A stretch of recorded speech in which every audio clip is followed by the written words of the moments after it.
Alchemize your energy.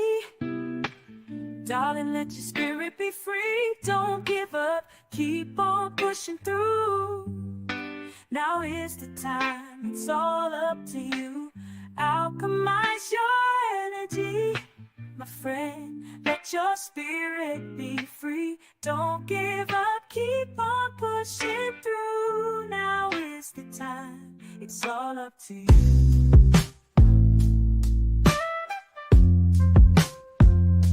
No matter the storm, but over tragedy. No matter the storm,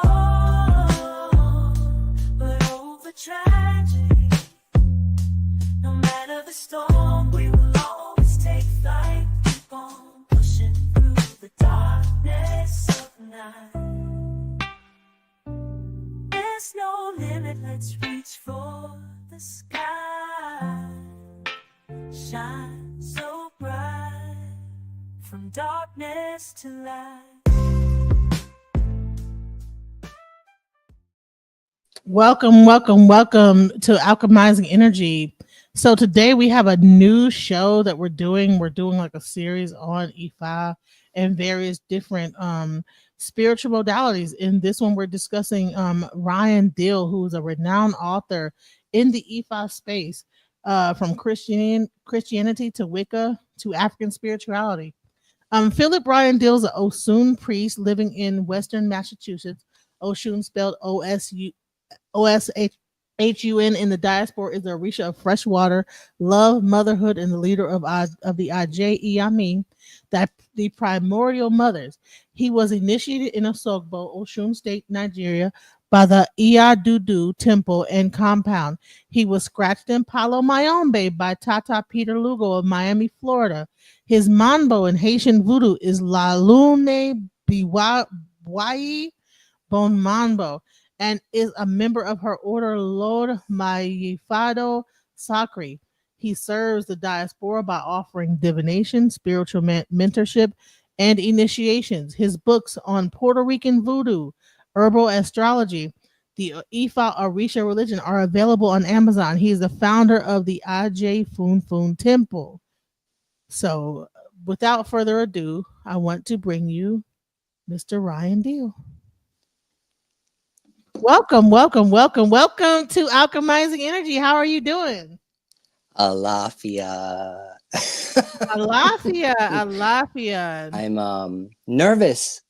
I'm nervous. Why are you nervous? Why. I don't know. Because, I like to run my mouth, and I don't have problems with being live. But tonight I mellowed out. I had my gummies. I had a little, I just smoked some greens and made myself some fresh coffee. And I'm feeling excited. I'm really excited. Thank you, Monica, for inviting me to be here. I really am excited to be here. Welcome, Witching Kitchen. Let me just say this. As I first saw you on TikTok, and I saw so many people coming after you, it was crazy because of your talks about the Orisha, about Vodoon, about the diaspora and the knowledge. Can you explain what exactly happened in that situation?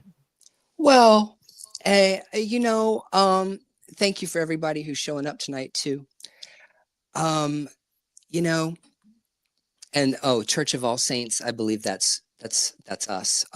Sophia, Mama Sunfire, me, or Zoaya. But the funny thing is, people were coming after me on TikTok for way more than just my initiation into voodoo, or talking about Orishas, or talking about Loa, or talking about spirits and witchcraft. Because even the Wiccans were coming after me. Because I said, you can get an elemental spirit to live in an iron pot. And boy, all the Irish witch bitches over in Europe, they lost their damn mind. They started coming after you. You can't put a fairy in a pot, in an iron pot, and all kinds of craziness. TikTok is just crazy. People are just crazy. And it's always the craziest people that are the loudest people in any space. You know what I'm saying? Right. So I want, before we get in really into your background, Wicca, African spirituality, Voodoo, all this. First, I want to get into your background in the Jehovah Witness Church. Is how you Why grew did up. you have to put it in the title? I sent it out. I was like, oh man, why'd you have to put it in the title? Okay, we could talk about it. Yes, I want to get into your upbringing as a Jehovah Witness and how you transitioned from a Jehovah Witness person into actual, like, getting into, like, All Wicca, this. and then into African spirituality. Well, Oh, FIFA's here. Who's FIFA? Just a random follower. Oh, okay. I thought that was my friend. All right. So I gotta drop him down because we're gonna get his story first, and then we'll let people come up. Okay. Just give us some time to get his story and his thing, and then we're gonna, like, have you come up, ask questions and everything like that. So just give us some time, okay? Mm-hmm. Thank you. All right. So let's get into Jehovah Witness and how that whole thing started and everything. well, my mother, my mother's mother, I'm going to tell you a little story. My mother's mother was born and raised a Baptist, and my grandfather was Catholic. My mom's side of the family is Puerto Rican. So I'm Puerto Rican on my mom's side of the family. And my grandmother and grandfather had gotten married, but prior to them getting married, my grandmother had a child out of wedlock, and the baby died. And so she went to her preacher or whatever at the Baptist church and wanted to ask about, like, the soul of her baby. And the preacher said that her baby was burning in hell because she was a sinner. And that's how that was. And it really, really upset my grandmother. It really shook her. She couldn't understand why a loving God would put a baby, an infant soul, into a hellfire because of her own personal, whatever, proclivities. So one day, little old lady knocked on her door, who was a Jehovah's Witness. And, Jehovah's Witnesses have been around for about 200 years. They've been around for a while. And she showed her scriptures in the Bible that talked against, like, hellfire, the hellfire doctrine. Jehovah's Witnesses don't believe in hell. That's one of the things that they don't believe in the religion. And so my grandmother converted to being a Jehovah's Witness, and my mom was about 6 years old at the time, and my aunt was like 5 years old at the time. My mom and my aunt were old enough to remember growing up, like, celebrating holidays, because, Jehovah's Witnesses don't celebrate holidays. They don't celebrate Christmas or your birthday or anything like that, Easter, none of that.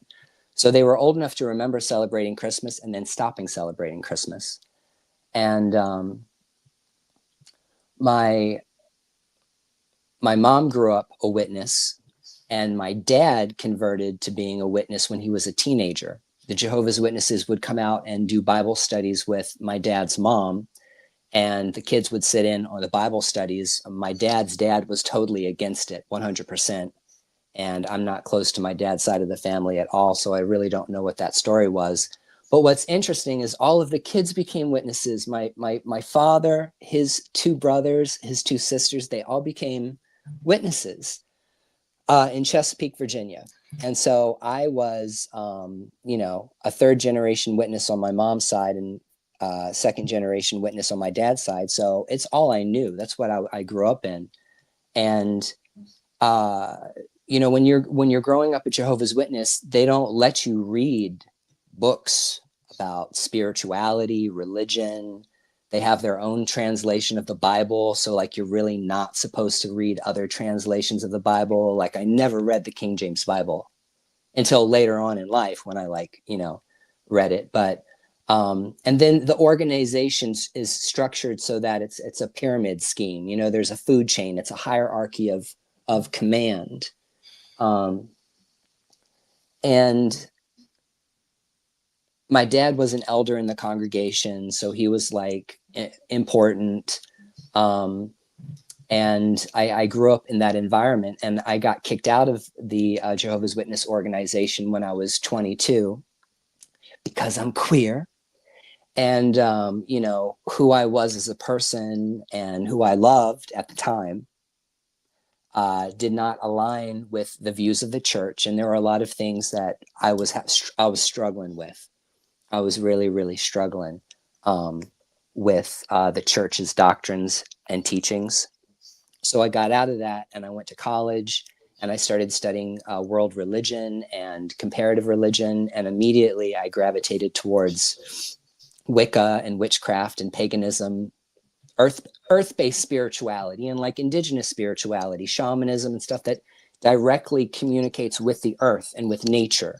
You know, believes in the divine masculine and the divine feminine, believes in this great cosmic entity that's greater than all, and how our lives interact with these cosmic forces and these forces of nature. So I decolonized my mind like over 20 years ago. Like 23 years ago is when I broke with Christianity. I walked away from Christianity and I said, I'm all set with that. And I started deconstructing those beliefs and learning about other spiritualities. And I know, I'm sorry, I'm talking too much. I'm trying to get to the No, point. you're not talking too much. It's good. Okay.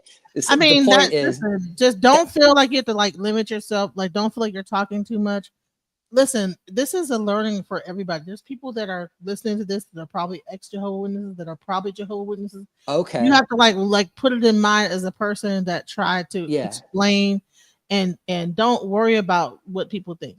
Okay. Okay. Yes. So I just and I don't like, I'll talk about it. I don't have any problems talking about anything about Jehovah's Witnesses. It's just usually something I don't talk about because it's very misunderstood and the people are very misunderstood. And I want to say that I was born and raised in Norfolk, Virginia, and the Norview Avenue congregation that I went to for the first 14 years of my life, 15 years of my life, that those brothers and sisters in that congregation were lovely, lovely, lovely people.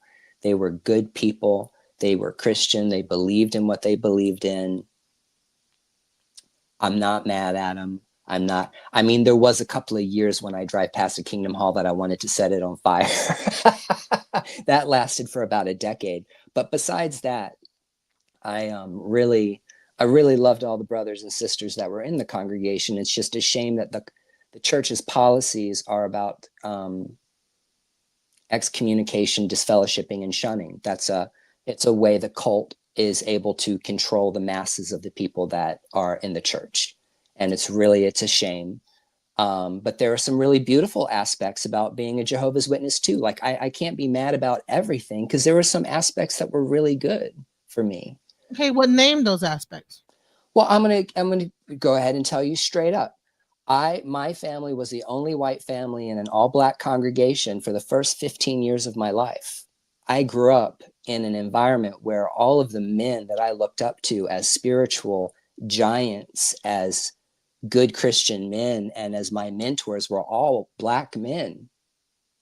And in Jehovah's Witness organization theology, like you can't be racist and be a Jehovah's Witness. Like it's a taboo. You can't do that.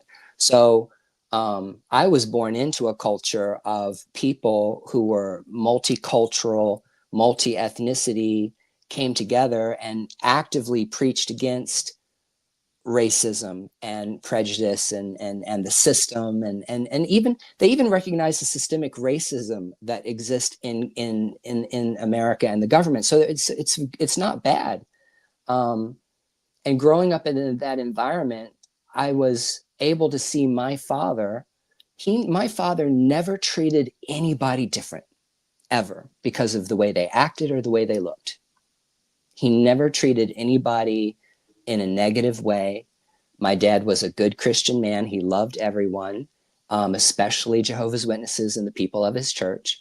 But I never heard him say a negative word or anything towards anyone of another race ever or ethnicity growing up. And I want to say that I probably maybe gravitated towards African spirituality later on in life because of such an influence of growing up with very strong Black men who were Christians and teachers and evangelists, you know, and I'm proud of that. Like that's something I am proud of. That's That makes me happy. It makes me joyous that I was able to be raised in an environment where everybody tried to see each other as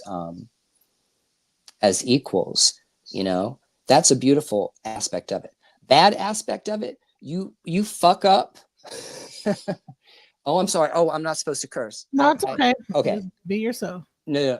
So the like one of the bad aspects of it is like, you know, you F up, you will get kicked out. So like it is a cult because the Watchtower organization translated their Bible to fit their theological understanding of Christianity. And they create the Watchtower and Awaken, all these publications, manuals that teach people the Bible, but it's all the dogma and the theology of the cult. And so you get radicalized being a Jehovah's Witness. Like you believe that your religion is the only true religion. So I grew up being taught that our religion was the only true religion. It was the only true version of Christianity.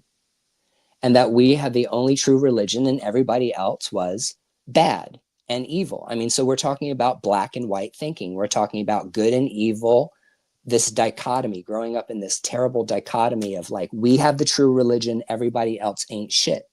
You see? That's bad. And then also the inability for people to do research outside the organization, to like read other Bible translations or listen to other preachers preach about the gospel or Jesus or the Holy Spirit or whatever. You know, you're not allowed to do that. One time I asked my dad about what he knew about the other world's religions. And he said, we have a book for that. And the Jehovah's Witnesses had published a book called something about the world's religions, whatever. And in that book, it systematically talks about every single religion: Hinduism, Taoism, Buddhism, Judaism, Shinto, all of these different religions, maybe even Wicca, and debunking them about why they're false religions and why Jehovah's Witnesses only have the true religion. And that is the culture that I was raised in. I was raised in a culture of people who are very brainwashed.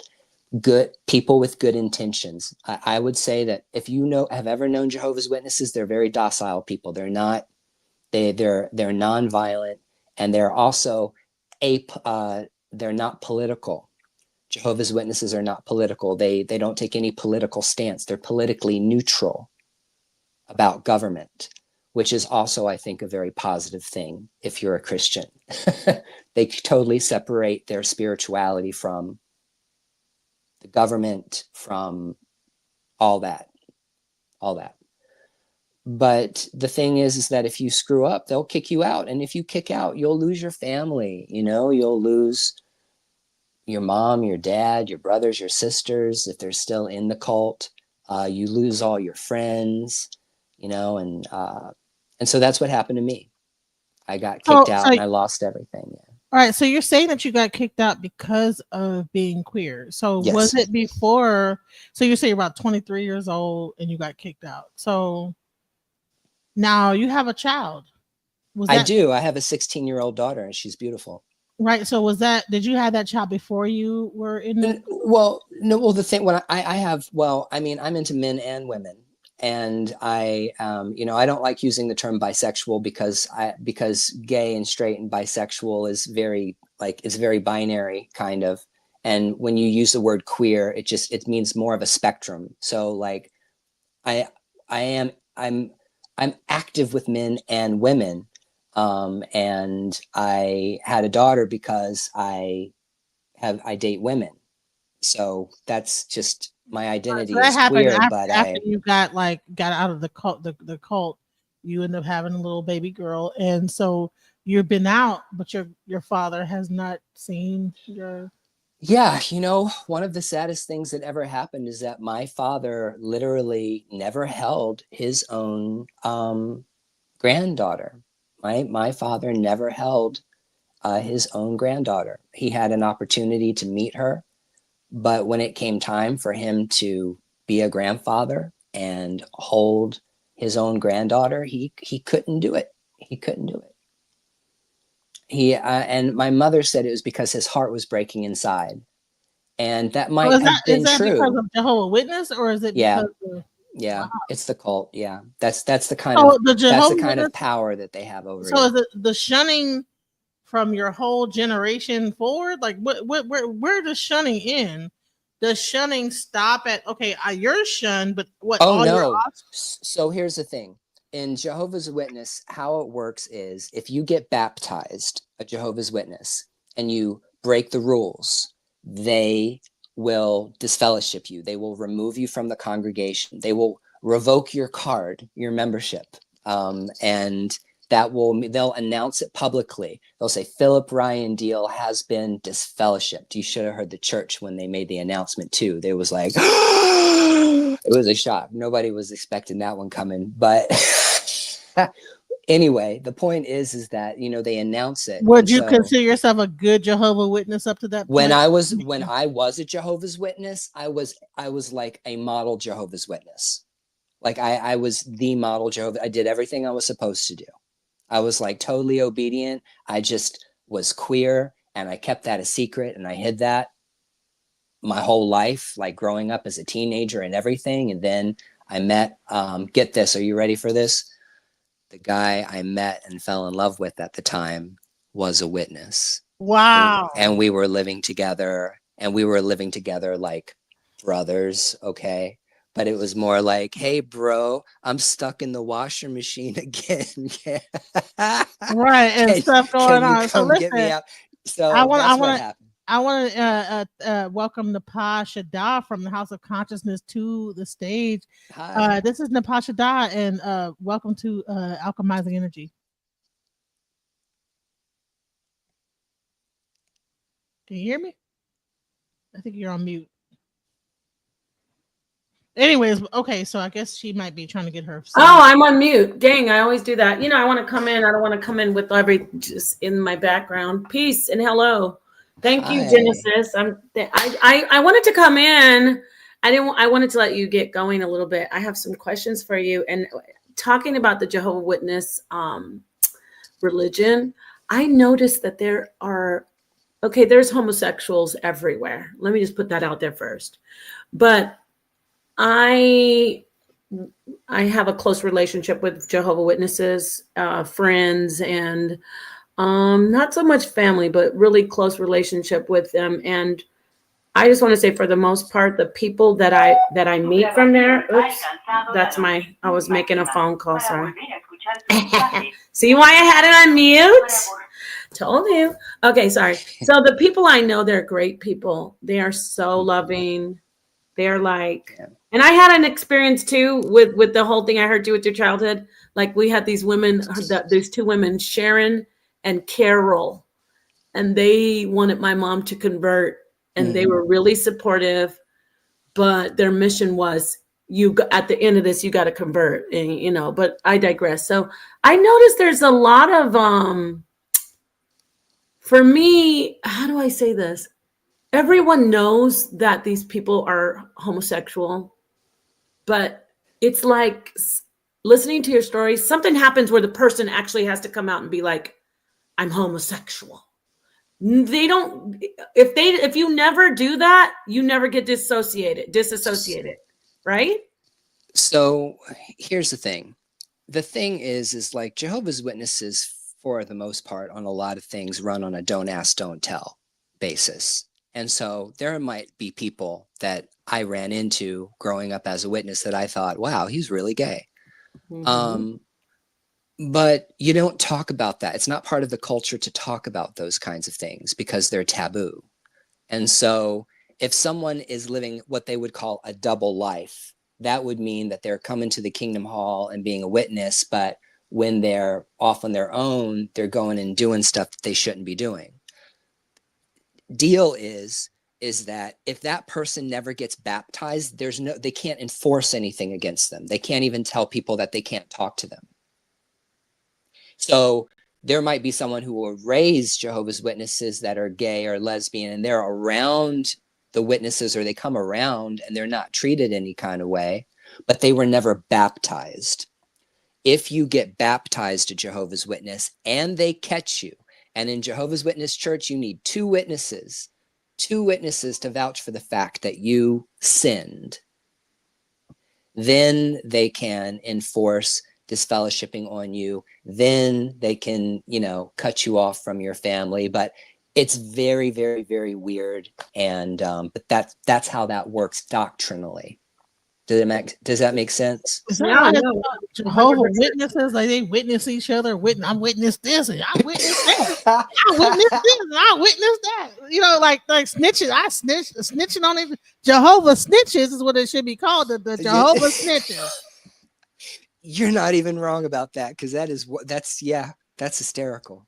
Yeah. Jehovah's Witnesses police one another. That's another horrible thing about the culture, is that, you know, you're always looking over your shoulder. You know, you're always afraid, you know, that someone's going to see you somewhere that you shouldn't be. It's Well, that's how cults work. yeah.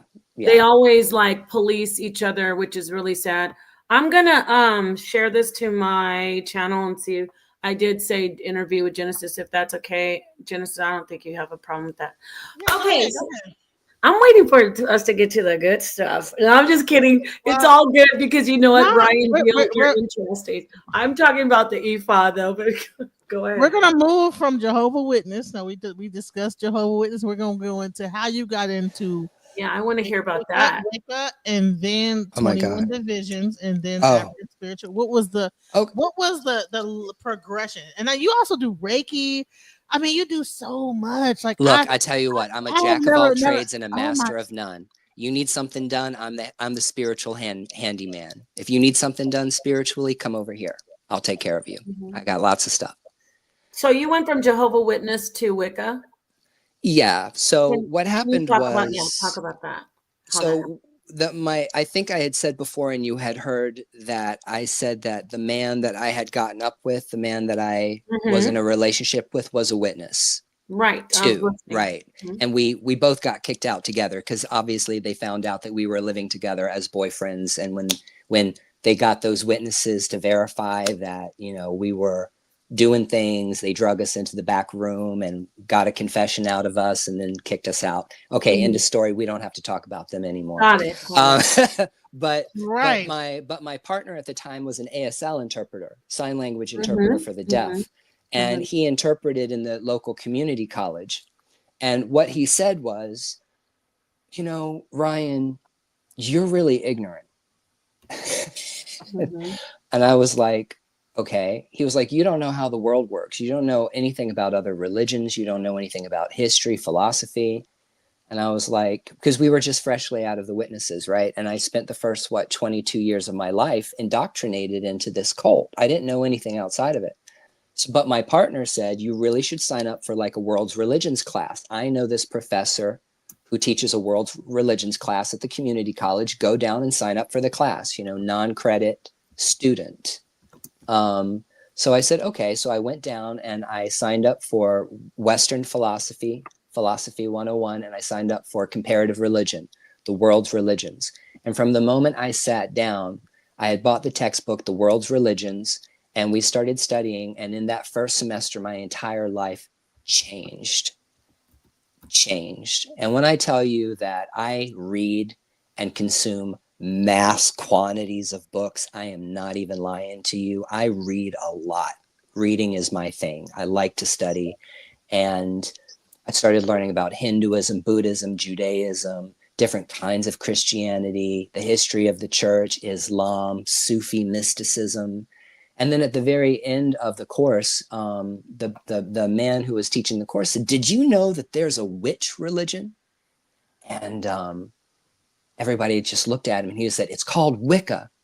He said, and Wiccans are witches. And there's a whole religion devoted to the goddess, and you guys should check it out. You should continue your studies when you leave. And I said, okay, well, let's go check out this thing called Wicca, right?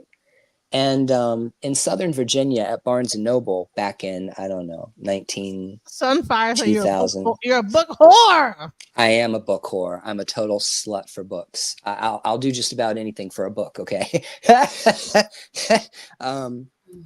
If you get 2 books for me, I do all kinds of stuff. So like what happened was I went to Barnes & Noble to look up books on Wicca. And back then, in the early 2000s, like they took all like the witchcraft books and spirituality books that were not New Age and not Buddhist, and they put it like on one shelf with like all the vampires and werewolves and all the haunted houses. So it was like all the paranormal shit and then all the witchcraft shit. And then under that, like the Satanic Bible and all kinds of other like darker things. So I'm standing there looking at this bookshelf, and my heart is starting to beat a little bit. My heart is starting to race because I've gotten really, really far away now from where I started my spiritual journey, right, as a Jehovah's Witness. Because now I'm starting to dabble into the occult, and it's like what they warn you, you know, if you leave the truth, and that's the other thing they call it the truth. If you leave the truth, you're going to end up being a witch. Well, they weren't wrong. So I saw this book called Earth Power by Scott Cunningham, and I recommend that to everybody who wants to learn about Wicca. It's called Earth Power by Scott Cunningham. And it was a little green book, and I said, all right, I'm going to pick up that book because that book doesn't look threatening to me. So I picked it up and I opened it up. It was a book of spells, but it talked about working with the earth, working with nature, working with the river, working with the ocean, working with the rocks and the crystals and the minerals, and working with the trees, being spiritual in nature. And I said, I think this is me.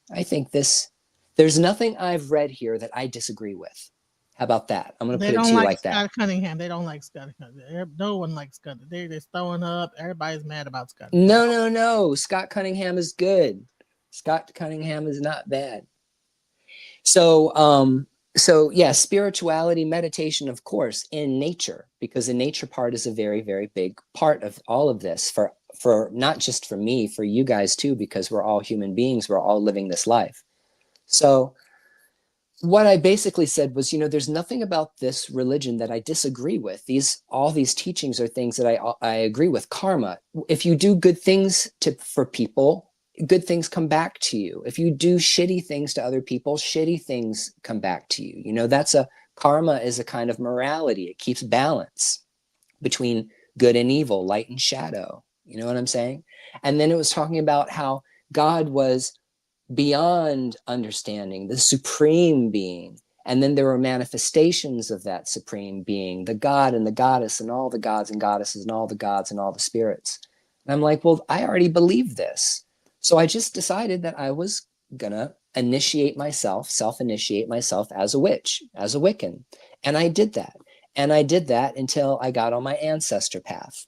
And then when I started doing ancestor work and studying more about Puerto Rico and my mom's side of the family and learning about my ancestors, getting a DNA test and finding out that I had African and indigenous ancestors and like all of this stuff, I decided that I was going to like investigate that spirituality. And that's when I fell face first into ATRs and Afro-Indigenous diasporic practices. And that's when all the fuckery begins. I guess that's where we're at, the beginning of the fuckery. So you started off, did you start off in 21 divisions or Vodoon? 21 divisions. So the very first initiation I had, I was made a Papa Loa in the 21 divisions in a family tradition of voodoo, specifically that's Puerto Rican. Most of the all the practices, lineages that I got initiated into were very, very, very Puerto Rican dominant, because all of those practitioners practice lineages that came off the island of Puerto Rico.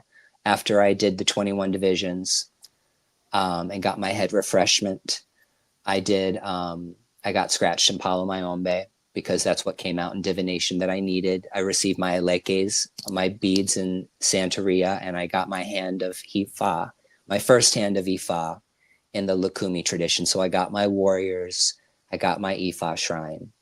And then eventually I went to Africa last April with Mama Sunfire. She's an Ian Ifa, Aburo Abuye.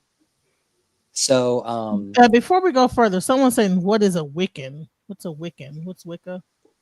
Just, you can Google it. Wicca. Google it. You can find out. It's real easy. Just use Google. Google will teach you everything. But Wicca what is Wicca? It's witchcraft. It's a religion based on witchcraft. We can talk about it. But I just want to kind of finish the thought about what I was talking about. What was I talking about right before that?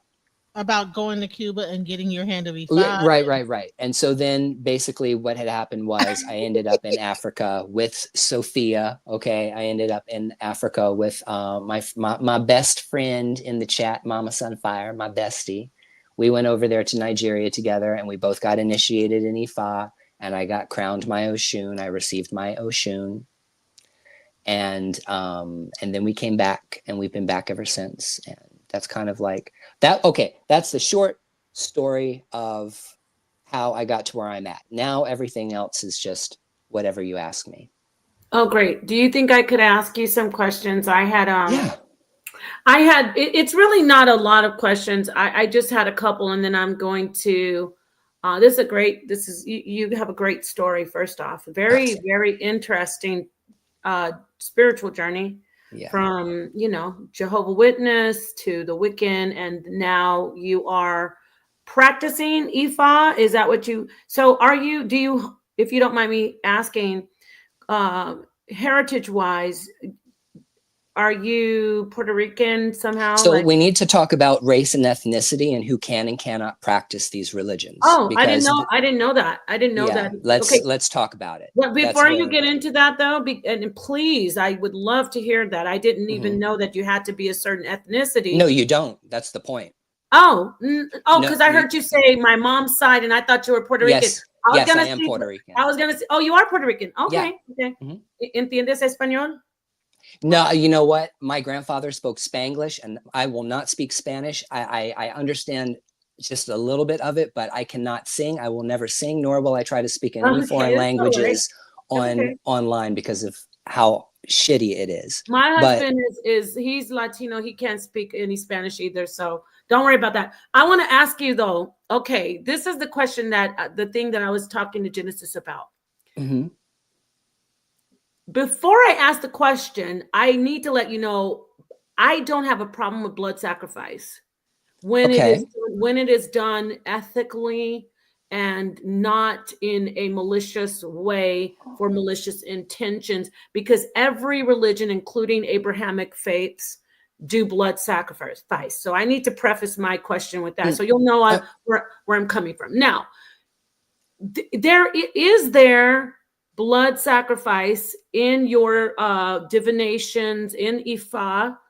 I want you to talk to us about that. I don't even have to stay on the panel because I really want to hear you go into that.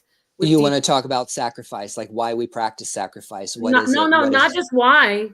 There is, in fact, I want you to confirm that there is or there isn't, and then go into why. Really just let everybody know what the energy is, as far as the gods that ask for it. I would love to hear that from you. So, because I was going back and forth with Genesis, and she said, "Well, can I ask you a question? I'm not trying to interview, but I just want to ask you, what is your background? Like, where are you at on the plethora spectrum of spiritual stuff?" I'm coming from a Catholic background. On my dad's side, they're from the island of Hispaniola. They're Dominican and Haitian. Okay. Yeah. But then my mother is her father is African American, or what you say, black, the progeny of slaves, and then her mother's Native American. So there's a lot of, but everything's based. We did Bible, just like you, Bible, learning the Bible, and I've come to the point where I'm also, by the way, I practice as a Hebrew Israelite, meaning that I follow Torah as much as I can, but I don't, I'm not rigid. So I am pretty unconventional. My base is the Bible, but I look at the esoteric of the Bible, things that people don't even know are there. I'm sure you know what I'm talking about. Oh yeah, absolutely. Yeah. I didn't know whether or not you were in the ATRs or if you were raised Christian or what your background was. Right. Because right. I don't do any of I the was just wondering, you were asking about animal sacrifice. I was wondering what the motivation. Closer to Torah, Hebrew Israelite. Yeah, I'm Torah, but this is the thing. I realized that blood sacrifice is no different. There are rules put on it. There was a Torah placed on No, it. so Yeah. I'm sorry. No, well, there's a Torah placed on blood sacrifice saying, Yeah. do not sacrifice children to other gods. Do not do this, do not do that. And I respect that and I follow that. However, my thing, what I prefaced, I said, I know there's blood sacrifice and everything, because with my friend Genesis, we were having a conversation, and then I said, blood sacrifice and this, and she said, oh, it was kind of triggering, and she could speak for herself. She's like, that's disrespectful that you said blood sacrifice. And it kind of was a shock to me, because I thought everybody knows that African spirituality, Ifa, or even Obea and Vodoon, Santeria, whatever you say, they do blood sacrifice like any other divinations in any other religion, right? Right, Or but it's not a part of the divination. Well, That's the okay. Let me let him talk. Well, I mean, I can totally, if you want me to give a full exposition for you about animal sacrifice, I will 100% do that, because I love talking about animal sacrifices. Yes, please do. There's that. lots of things I like talking about. right, So but I can totally go into it. present. It is present, but I have to say, but it's different. It's very, very different. So, and I'm going to be very clear with you. Okay. The Jewish, Christian, Muslim, or any Abrahamic faith, okay? And if we're going to talk about Torah, practice animal sacrifice for a completely different reason than Ifa, Orisha priest, and people that practice voodoo. They practice animal slaughter for religious purposes, but they are not the same fucking thing, not at all. Two completely different kinds of approaches theologically, spiritually. Okay, I might have to stay up here for that then. Because right. So let me explain to you why. But go ahead. Well, you can't disagree. No, I want to hear what I want to hear. This is a theology. This is a theology. Yeah, and I want to hear that. Right. So there's African spirituality like Ifa and voodoo are completely different religions than the Abrahamic faiths. They might be connected because people might have migrated from one part of the world to the other, like what we were talking about earlier, that, you know, the people that lived in Lower Egypt and Upper Sudan are the people that migrated across into West Africa, and those ancient Egyptians that practiced in Nubia are the people that populate the Yoruba Ivory Coast and Yoruba land. So we know that those ancestors come from Egypt. So, I mean, they're all connected. Like religions aren't practiced in a bubble. They're always going to influence each other. But in the Jewish faith, or in the Hebrew Bible, or in Torah, sacrifices are made as appeasements to satisfy or pacify Yahweh, Jehovah, whatever name you use to refer to the Lord of the Bible, God of the Bible, that the God of Abraham. Sacrifices are performed as appeasements to feed that spirit. That is not the reason why animals would be sacrificed in, let's say, voodoo, or not in Ifa. Because in Ifa, and I'm not going to talk a lot about like Judaism, Christianity, because I'm more interested in educating people about what I practice. Y'all know what everybody else practices. Right. Everything is energy in Ifa. Orisha is energy. We're talking about energy consciousness. So how divination works in Ifa and Orisha is that someone is having a problem. Let's say my life is threatened, or I'm physically ill, and I need some kind of traditional medicine to help me get well. So I will go to Babalawo, father of the mysteries, or I will go to the Ianifa, a high priestess in the Ifa tradition, and they will cast divination. They might use cowrie shells. They might use a divining chain called an opwele.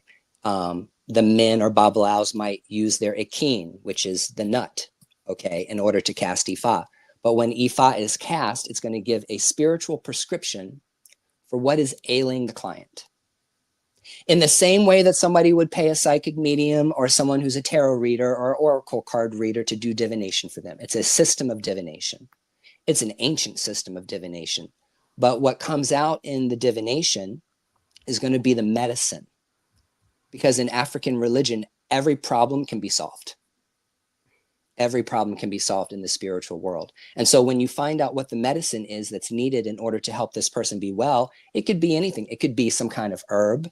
It could be some other kind of prayer or chant. It could be some kind of lifestyle or a behavior modification that the person needs to do to correct themselves. Or it might be an animal sacrifice or ebo. But what does that sacrifice do? The sacrifice will either ensure that what you're trying to attract will come, or if it's negative energy that needs to be warded off, the sacrifice will act as an energetic shield to push that negative energy away. So when we're talking about animal sacrifice and traditional African spirituality, West African spirituality, we're talking about movement of energy. We're not talking about appeasing a god that has to have goats sacrificed to them every single day. It's not the same thing. And there are Afro-Indigenous spiritual practices in the Western Hemisphere that don't practice animal sacrifice. Sanse is a tradition of voodoo that does not practice animal sacrifice. So Umbanda is an Orisha tradition that exists in Brazil. They don't practice animal sacrifice. It just depends. But if you want to talk about the theological difference between Torah and Ifa, that's it. So they might say, you might hear the word appeasement, but it's not used in the same way. Because usually an Ifa priest will find out like which Orisha is going to fight on behalf of the person. So if it's Eshu, Eshu might need a black rooster. Or if it's Oshun, Oshun might take a goat, or she might take a hen. So it's just, it depends on what the energy calls for. And the Orishas are avatars of the supreme reality. They're ancestors. They're primordial forces. They're elemental spirits. They're energy consciousness. They're the energy consciousness that flows around people, around things, and creates our reality and creates environments. So Ebo is an ancient system of being able to redirect positive or negative energy, period. Okay. And All right. that's what I understand from my practice, my studies. So thank you for explaining that. So when you say Ebo, is it pronounced Ebo Eje? Because blood is Eje or Eje? No, we just say Ebo, which means sacrifice or appeasement. Okay. You know, so just Ebo is enough. Would you say that it does a cleansing? Also blood is a cleansing of negative energies. So let me tell you something. This is also going to wrap into how white people get wrapped up in African religion. This is going to be perfect. This is going to kill two birds with one stone. I got a story for you. You're going to love this. Okay. So one of my best friends is an older gentleman named Grant. He's in his mid-70s, white man. I don't know if he's here or not, but he's white as a slice of bread with mayonnaise on top. I mean, he's white. He's like 99.9999% English. Okay, so he's really white. No ancestral connection at all to Orishas in the African sense. But I had the Babalao that I had at the time back when I was in the Lukumi tradition. My Grant said to me, hey, I would really love to have a Babalao cast Ifa for me. Like, I think that would be really awesome. I'm like, anyone can go to Ifa. Anyone can go to Ifa. Ifa helps people. Ifa is an oracle that helps people align themselves with their destiny. The Ifa religion is a benevolent religion. It's a religion of peace and harmony. It's a religion about good character and about staying balanced in life. Okay. That's what Orisha is all about. And so I took Grant to my Babalao and he cast Ifa, and what was supposed to be like a half an hour reading turned into like a 2-hour long thing. It was massive. Came out that there was some kind of illness that was chasing Grant, or that Grant was going to be facing illness. And in order for him to be able to survive this, like there were sacrifices that had to be made. Like a whole ass goat was going to have to be sacrificed. And there's a particular rite that's done in the African traditions where you will take a goat, you will slaughter it, and you will pour the blood on the individual person. and it will take off the death. It takes off the death. Okay, it attracts and pulls off that negative energy because there is a exchange of energy. The goat dies so that you live. Okay, so that's what that animal sacrifice does. The goat literally takes off the illness off the person. That's what happens. That sounds like Christianity. Well, Jesus, yeah, his sacrifice being what covers people's sins and like makes them well. Yes. But I want to correct you for a second, and nothing negative towards you at all personally, but you need to stop making comparisons between Christianity and Judaism and African religion. Stop that. Don't do that anymore. No, I'm going to do it.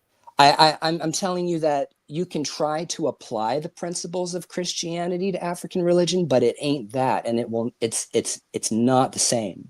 Well, So, did you just agree with me that it sounds like Christianity? And you it said sounds like Christianity, but that particular spirituality is an entire paradigm.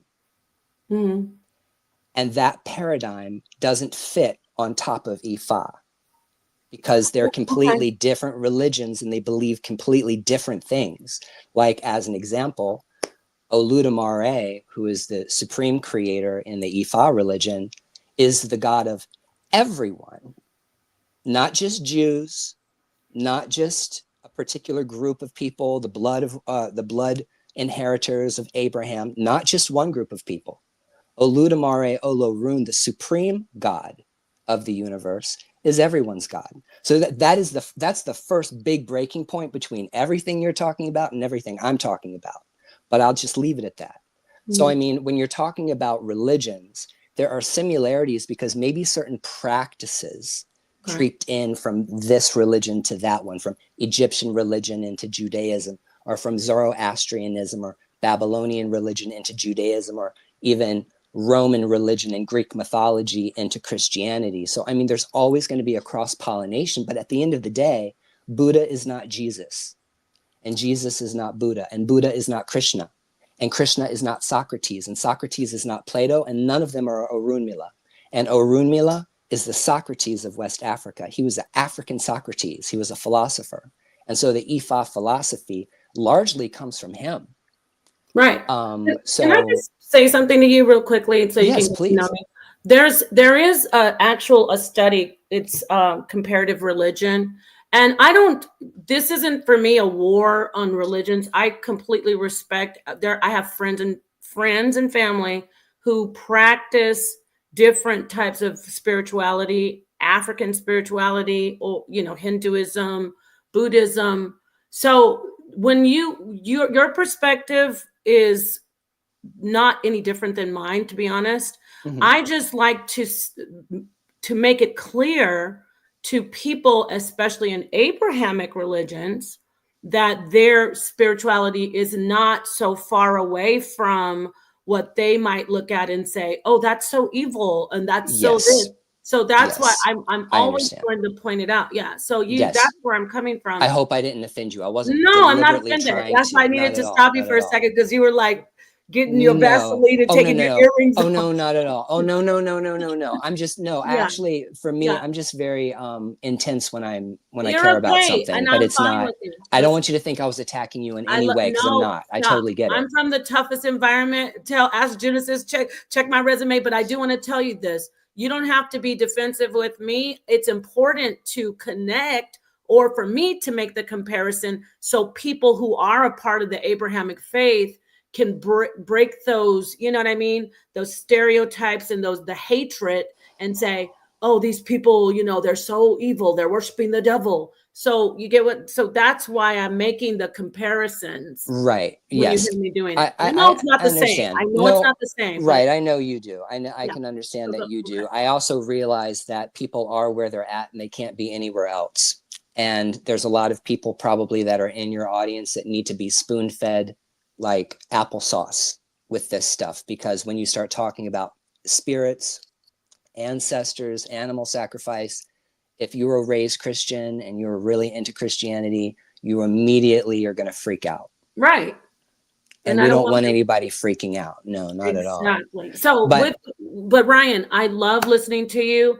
Mhm. I love how you broke down about Aludamare. I heard the name Oludamare. Yeah. Aludamare. That is Yeah. beautiful. No, honestly, to everyone, it is beautiful to hear someone say that God doesn't say I'm only the God of certain people. So do what I start helping me out. Let's make those connections. Yeah. Don't be afraid to I'm go the yeah, distance no, or step. I totally get it. No, the thing is I just need people to understand that even though there are similarities, like at the core, Right. there are very, very real differences. Of Because, course. and I'm going to tell you why. Because what you believe really, really matters. And what you believe is directly going to impact all of your choices and your decisions. And what you believe creates an entire paradigm in order for you to function in the world. Mm-hmm. So, this is my recommendation. I'm a teacher. That's what I am. That's what I like to do. I like to teach. I like to educate. And I'm going to give everybody who's in the audience a homework assignment. This is the Ryan homework assignment that you can take home with you. Okay. I want you to take a piece of paper and I want you to draw a line down that piece of paper. And on the right-hand side, I want you to write down what you believe. Not what your mama told you, not what Baba Lao told you, not what your preacher told you. What do you believe? Say it, write it down, put it on a piece of paper. I believe in reincarnation. Right. I believe in God, whatever that is. But only write down the things that you're willing to die for, the things you really, really believe, not bullshit stuff that you just kind of think. On the other side of the piece of paper, write down your morals and your ethics. Write down what you believe is right and wrong. Is abortion good or bad, right or wrong? Is being gay good or bad, right or wrong? How do you really feel about these things?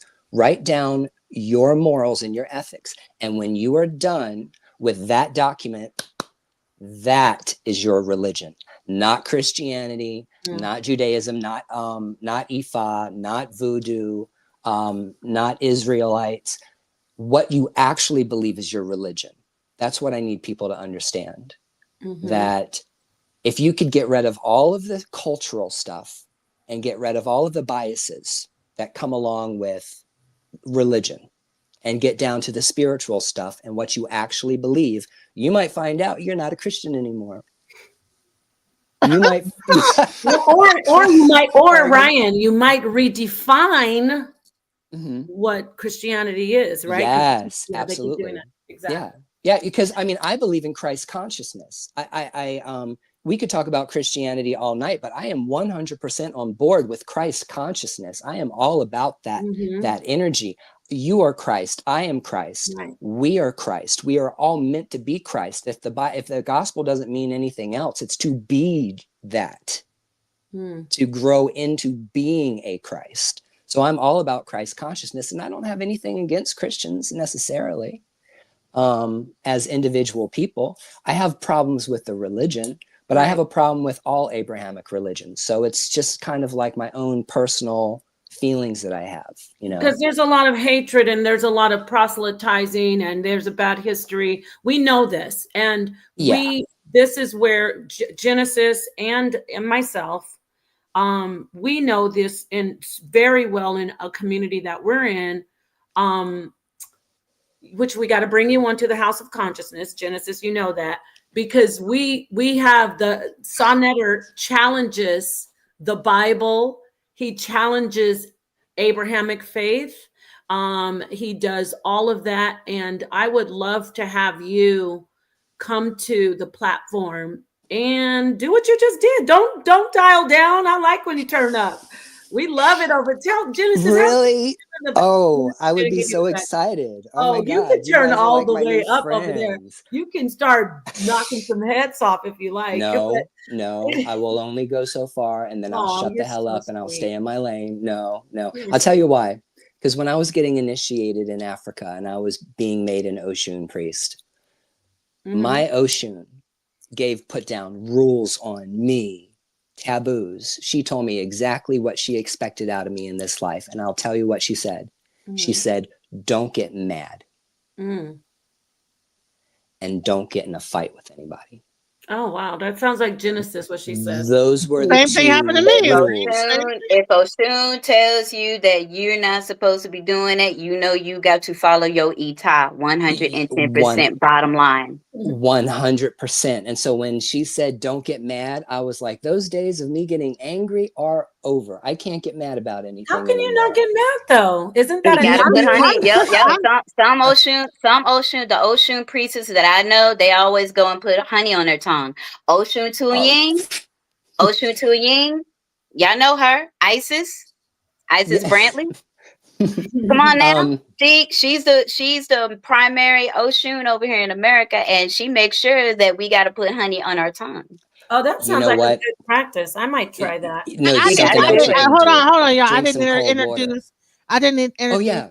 SU Nikki. SU Nikki is the SU in America. She is the SU of America. You are our Yes, yes. Oh, She, this is Yeah. the color of Abaru Ocean. Aboye.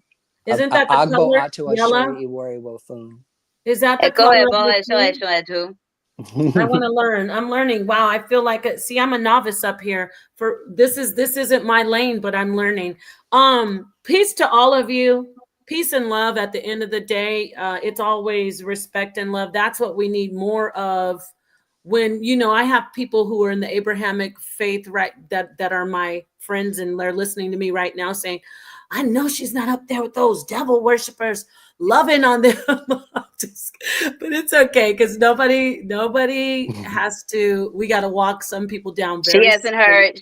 Look, she hasn't heard our conversation about Christianity, has she? no, she haven't. I'm gonna click off and listen because if it's something that if y'all are beating them up, I can't be up here and not. No, we're not. I'm No, not. we're not. I'll just look. I'll throw you a bone. And it's something that man has broken. He has broken all 7 covenants. I believe yes, 100%. All the 7. What are you saying? The 7. Can we name? Can you name at least 5? Look, I'm gonna be Oshun about it. Can you name at least 5 of those covenants? Let's see the virtues. This ain't about virtues. Oh, okay. Go ahead. Let me listen from afar, and I really want to hear this. Actually, you just spoke on one of them. Sloth, lust. Which one? No. When you said Abraham. Oh, let's see the covenant. We're talking about the covenants. If you're gonna look, if we're gonna go there, we got to be the boss about it. There are covenants that were promised. Torah? Are you talking about Torah? No, I'm talking about the cut. Look, if you a real I'm gonna go there. I'll throw the first stone. If you're a real Christian, you should know at least 5 of these covenants of the 7 that were broken. Oh no, I don't then, because I must not be a real Christian. What are they? The first one is the Adamic covenant, the covenant between God and Adam. Oh, there was a covenant between God and Adam? I'm gonna go there. Yeah. What was the covenant between God and Adam? What did God tell Adam to do? God didn't tell Adam to do anything. That was the He did. That was let me answer. Either way it goes, that was a covenant. Bottom line, that's a covenant between him and Adam. The second Why covenant. can't I answer it? Wait now, hold on. Remember the honey. Now, you said a covenant between God and Adam. God never had a covenant between, when you're talking about Elohim, the Elohim was a council. Regardless of which. You said it was a. Regardless of which, I'll put it this way. Regardless of which part of the Christian tree branches you want to believe in, because that tree is 2,000 years old, and there are many branches on that tree. I'm gonna just leave it there. But on that tree, bottom line, on that tree, there has been 7 covenants that have been broken. Bottom line, the Adam covenant was first one. Okay. The Noahic covenant was the second one. Mm-hmm. The third one was the judgment covenant.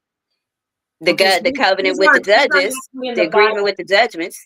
These are wait, let me just stop you. So this isn't something that's in the Bible specifically when you say the 5 covenants.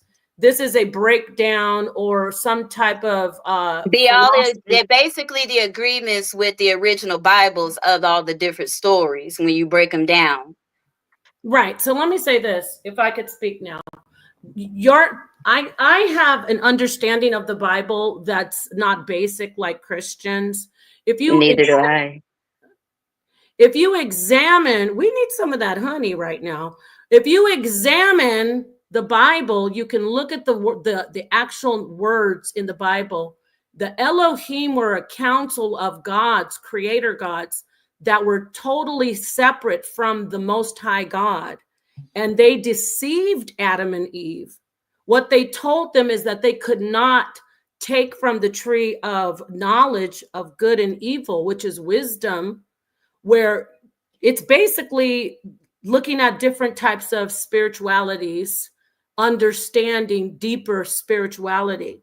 So it had nothing to do with them breaking a covenant with God. They were actually being deceived, and the serpent told them the truth and led them to the right way. That's if you look at that particular story deeper, if you look at the language, not my feelings, not what I learned in Christian church. Because you know what's ironic is that you don't follow Christianity, but you're still stuck in the Christian church teachings. The Christian church tells you that God told Adam and Eve to do that. The Christian church tells you that the serpent was evil, but the Christian church is lying to you. So as you break away from Christianity, you still hold on to it. Adam and Eve did not break a covenant with God when they took from the tree of knowledge and of good and evil. So that's one of those covenants that you say is broken, is out the way. The second one about Noah, Noah never broke a covenant with God. Wasn't the covenant with God with Noah? You didn't. But the thing of it is you ain't even let me finish what the covenants are and relate it to what's going on with right now, on how man has broken those covenants right now. Yeah, but you said that the first one was what broken. I was trying to get to. Go ahead, but you cut me off. No, I didn't cut you off. The thing of it is, this rewind is not about. Everybody rewind it. I did not cut you off. Go ahead and talk, but you said there were 5 covenants. Well, right now, I'm not going to bring this to the Christian factor, because this is about Yoruba. This is about what the brother was talking about. I wanted to just touch on it, but you wanted to bring it over there to the side of Christianity. You said you said you'll and the thing of it is bottom line is this is about the young brother talking about Ifa and Phi and Olodumare and the cosmology. I was going to be all I was doing was just tipping in on some of the cosmology that has been educated that others have not known that's in that Bible, because there are other things, but we're not. That is for another conversation on another show. But the focus is on this young man. I know, but you can have a conversation about that on another show, but this right here, I want the young man, because I'm interested in what the young man is talking about and his experience, because his experience is more intriguing to me, because I want to know, because we all have to be connected 110% regardless. Got it.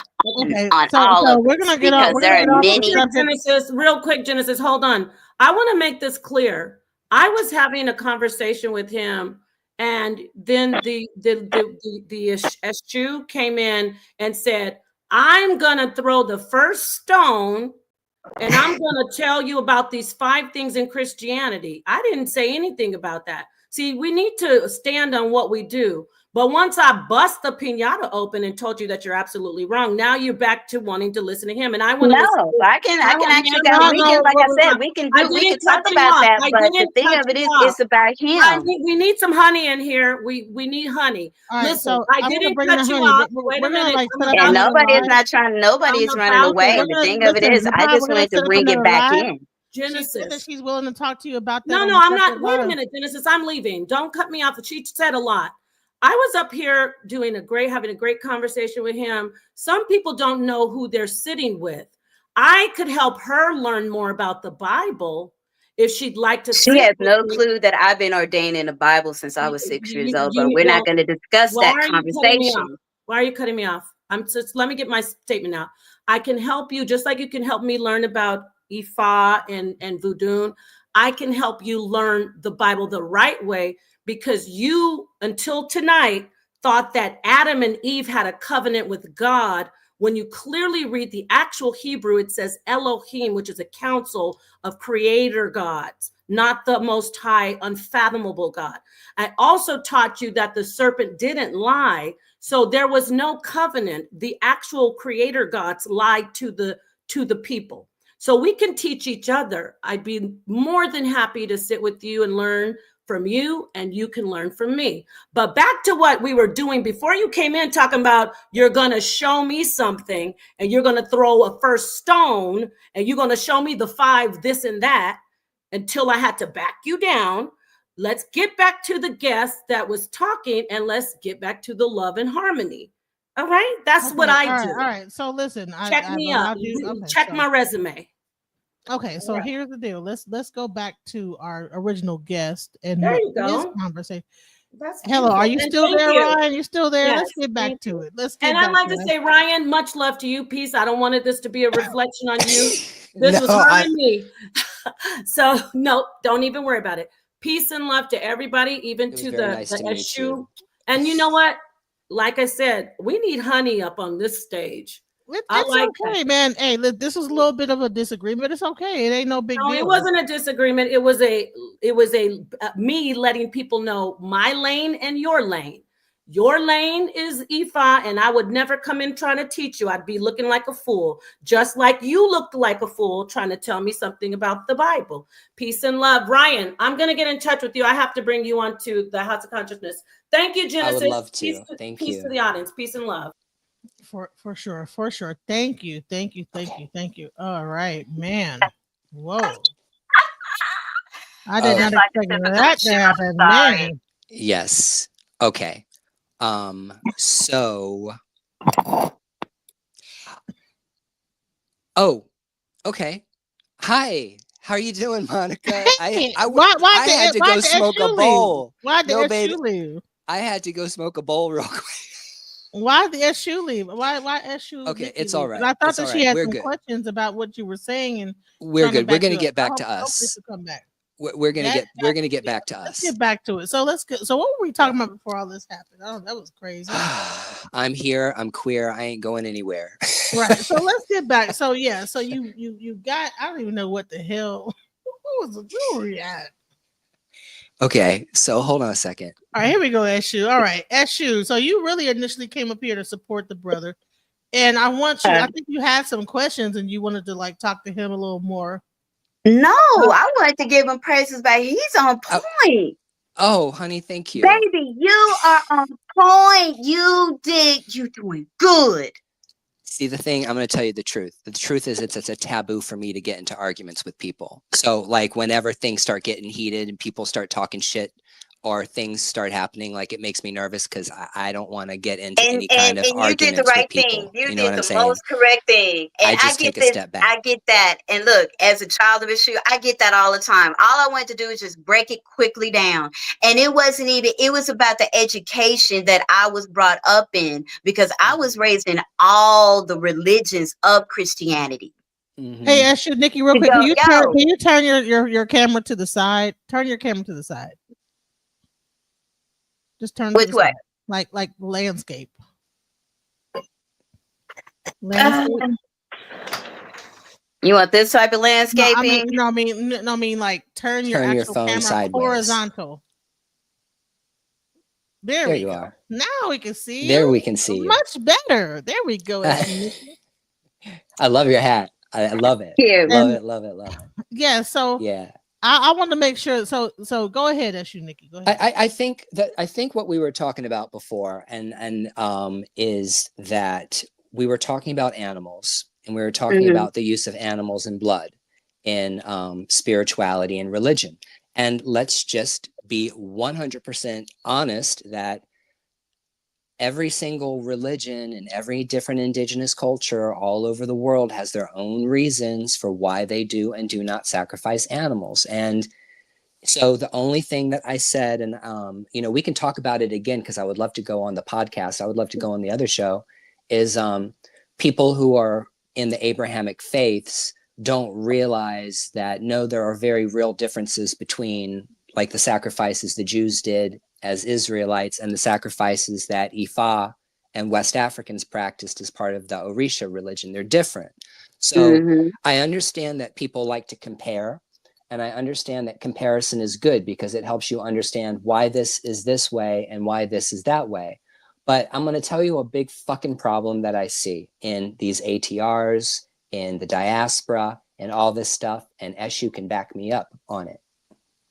Somebody will grow up and they'll get pissed at Christianity or the church. They won't like it anymore. They'll get in a fight with the pastor. They'll get into a fight with the people in the church. They'll be angry, or maybe they don't believe in Christianity anymore and they want to go to like an ancestor path. But I tell you what happens. They leave the church and they go into a new religion and they drag all that bullshit with them all the way across the street to the other side of the street. And you can't approach indigenous spirituality the way you approach Christianity. You cannot approach it the same way at all. So what I'm trying to say is that there's a lot of people that decide, I don't want to be a Christian anymore. I want to do yoga. So they take all their Christian stuff and they bring it into yoga. Oh, I want to do Buddhism. So now I'm going to bring all my Christian stuff into Buddhism. And all I'm trying to say is they're not the same things. And we need to pay attention to the differences because the differences are important. Like I said earlier, when I make a sacrifice, when I work with my Eshu and there's a sacrifice that needs to be made, it's an appeasement, but it's for a very specific reason. It's for Eshu to remove the obstacle that is in my way. It is energy. It is moving energy, is giving Eshu the energy to move that shit out of the way. And that's very, very different from performing animal sacrifice because this God is demanding it on a schedule. So just two different things. And I'd love to talk about that more, but I think that's tired now and we don't have to talk about it anymore. Move on to a different subject. Hey, listen, Faith, I want you to like do me a favor and turn your camera to the side. Yeah, hey, Faith. All right. Is that better? Yeah, go ahead. What are your thoughts? No, I just had a pop in, and I just want to say Kinka Mache to whoever crowned you Echu, because you came in here with some straight up Echu and Legua energy, girl, and you turned this shit up. Because it was like Legua came in the room and said, I wasn't trying to. No, it wasn't you. It wasn't you. I blame Echu Legua. I do, because that's what Echu does. That's what Echu does, and we know that, and that's why we love Echu, and that's why we need Echu. But no, I just wanted to. Eshu goes stir the pot. If See, you're not y'all don't familiar know with me, Eshu, you're not gonna know that Eshu gonna stir the pot, gonna get everybody riled up, whatever, you know. So if you're not familiar with it, you're gonna be like, what the, you're gonna get mad, like, what the hell's going on? Who are you? You feel like they feel like they got it. They literally, everybody always attack me. You don't know me. You don't know what I've gone through. You don't know what I'm going to do. And I'm like, okay, you're the one that need honey, not me. And she was gonna always stir the pot, period. I thought it was perfect. I'm like, what do you mean, who is this Echu person? That's Echu. That's what Echu does. Y'all don't know who Echu is. Let's talk about Eshu right quick. Let's talk about, what is Eshu? Who is Eshu? He is a divine messenger. And this is the one thing that I love about Phi and Ifa, Baba. And I'm going to say this across the board with everyone. I don't care if you practice Santeria, if you practice Ifa and Phi. Even in Voodoo, we practice, we drop the I is just Phi with us. We got 256 old dudes that we got to practice. 256 old dudes that we got to follow. Now add issues, problems on it. That's 333 paths. When do we got time to stir up trouble? I work to do.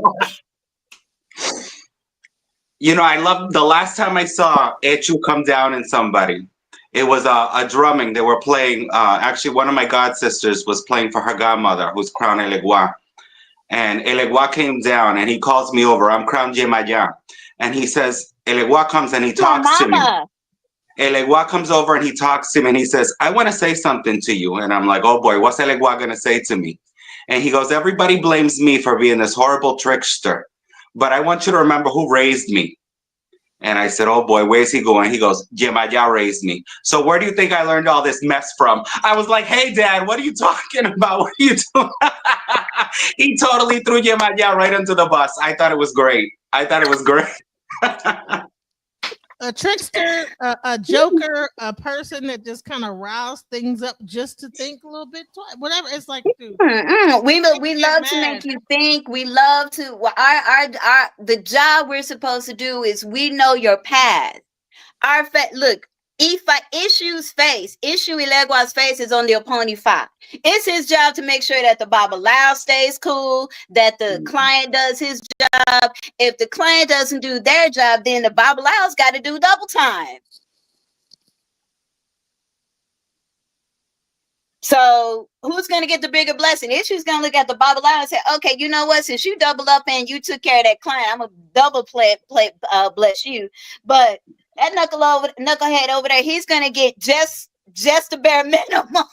So let's talk about the blood sacrifice, because she did ask about that. Let's go into that, because I don't think we really got into the blood sacrifice all the way that I think you did discuss like the difference between the Hebrew Israelite or the Christian version of the blood sacrifice versus what is done in Ifa. The question is that when you say, okay, it's a reason why, like it's more based on the divination. One argument that I got into it with Nepal was that the divination itself, there's a blood sacrifice involved with the divination. It's like, so this is what you can expect. And I'm sorry, I just want to say to FIFA, brother, Aburo Buya Busheshe, I don't know where you are in the religion, but I figured out that you are. Could you just tell me? I just want to greet you properly. I didn't know. Yeah, I'm a Santero. Yeah. I'm Crown very Jemaya. nice to meet you. Yeah. Very nice to meet you, Crown Jemaya. So oh, you got all three levels in here. We got Oya, Yemoya, Oshun, and Elegua. Okay. Whew, wow, it's hot. It's hot in here. It's getting hot in here. So this is now. So I just want to make something clear. I also want to make a definition, a clear delineation that I'm in a Sheshe traditional. I went to Africa. I moved to a Sheshe from the Lukumi tradition. So I want to be very, very clear. These individual, my brothers and sister over here, my brother and sister over here are in the Lukumi tradition. I believe you're in Lukumi. Okay. Yeah, I'm in Lukumi, and I think he is, yeah. Right. And so Eshuniki is more along the same path as you, Vodoon and okay. And Haitian Voodoo. Oh, okay. Yes. Okay. And the combination of Yoruba. Yeah, I have to say. I got initiated in Haitian voodoo and traditional. Yeah, I'm initiated in Sanse and Santeria. Sanse, woohoo! I love it, Sanse. So, Sanse is such a beautiful tradition. So the cool thing is I belong to all of y'all. That's what's fly. Nah, in my Ita, I belong to every last one of y'all under the tree. Mm-hmm. All right. So what I was going to say is, just to make it clear, I'm not practicing the same thing that he is. So my explanation for something can be different from his, and that's okay, because they're two completely different traditions. They're not the same. Yeah. They're not practiced the same. And that's what people don't understand. A lot of people don't understand that these traditions are cultural and they're community based. And the way it's practiced in Brazil, it's not going to be the same way it's practiced in Cuba. It's not going to be the same way it's practiced in Nigeria. And even in America, we've made a lot of change. There's a lot of changes that have to happen in order for the religion to evolve and in order for it to be practiced. So, because you can't, like, for me as an Asheshe practitioner, like, you know, you couldn't do an initiation like what I got in the United States and Africa. You couldn't do it because of the cost, because of the amount of animals that were used. I mean, like, a lot. It's a lot. So, I mean, there's things that are different theologically between the the Cuban system and the Ashe system, and then also maybe in some practices. So I don't ever want to get into this argument with anybody about, oh, the way I do it is right, the way you do it is wrong. The way you see that so much on TikTok, and you see that so much in the diaspora, where people will fight all day long about whether Orula should go into a glass or if he should go into a calabash. So, I mean, you've got people who want to constantly fight over and nitpick over little things. But, you know, because in my worldview and my philosophy, everyone's right. We're all right. And the reason we're all right is because we learn from our elders, and our elders teach us how to practice. And then we turn around and we teach other people how to practice. And that's the purpose of a lineage. You maintain the tradition within a lineage. Yep. So that's why whenever you hear people fighting about, oh, they're wrong, you got to be careful with people like that, because because they're probably trying to get your money. We'll just leave it at that. Right? That part. They're trying to get your money. Truth is the truth. But here's the point that I was going to say. I'm sorry. The point of the matter about divination and sacrifice is, if you go to Ifa and the Babalawo cast Ifa, more than likely, there's always going to be an ebo. There's always going to be an ebo or some kind of exchange of energy that has to be made. It might not be an animal. It could be that Orisha's favorite meal, or it could be an item, or it could even be a behavioral change that the Orisha doesn't want you to do, like don't go out after midnight or something like that. Whatever, it doesn't matter. But the point is that there's always going to be something that's going to bring you back into E-Ray, bring you back into blessing. Is baths in a spiritual bath? HHA? Someone might need a spiritual bath. I mean, it's a whole, when you get divination performed, there's a whole set of prescriptions, animals, orishas, spiritual medicines, all kinds of prescriptions that come along with these odus when they're cast. But more than likely, if you get a reading from a Babalawo or an Orisha priest, they're going to tell you that there's going to be some kind of ebo or something that needs to be done. That's what I have to say. Now I'm going to leave it up to my brother over here to explain Lukumi's approach. No, 1,000%, same thing. You know, you go to somebody who throws erindilugun, you know, shells, caracoles. You go to a Babalawo, whether he's throwing the equele or, you know, they brought down Orula and they're throwing down Iking. You go to an espiritista and you're getting your cards read, you know, or they're reading a glass of water. There is some kind of spiritual prescription, you know, like you were saying, you know, that is our medicine. That is our remedy. People have this idea, I think, especially for Santeros, that 90% of what we do is blood sacrifices, which no. You know, like you were saying, most of the time for us, you know, Ochun, you know, if Ochun comes defending you in a reading, you know, she might ask for some, at least in our tradition, she might ask for a beautiful plate with a nice cake, and you put some honey on it. And that might be the abo that, you know, resolves your situation in that case, you know. I had somebody who came for a consultation the other day personally, you know. Poor kid was in a life-death situation. The sister came for a reading, you know, and people thought it would be something complicated. Obatala asked for a candle and a glass of water. Yeah. And this kid, you know, this kid was comatose, you know, he was hooked up to machines and all these kinds of things in Cuba. You know, they called me from over there. You know, chances were he wasn't going to save his life. They thought they were going to have to kill, you know, 10 goats, 3 chickens, whatever. Obatala asked for a glass of water and a candle, and that kid's already in his house walking around like nothing happened to him. Ashe. You know, and so the Oricha, you know, yes, they do take blood sacrifice, because all my santos have eaten, and I don't deny it. I'm not gonna bullshit anybody, excuse my language, you know. And as a Santero, I'm also a practicing Catholic, you know, and I'm not ashamed to admit that. I go to Mass on Sundays.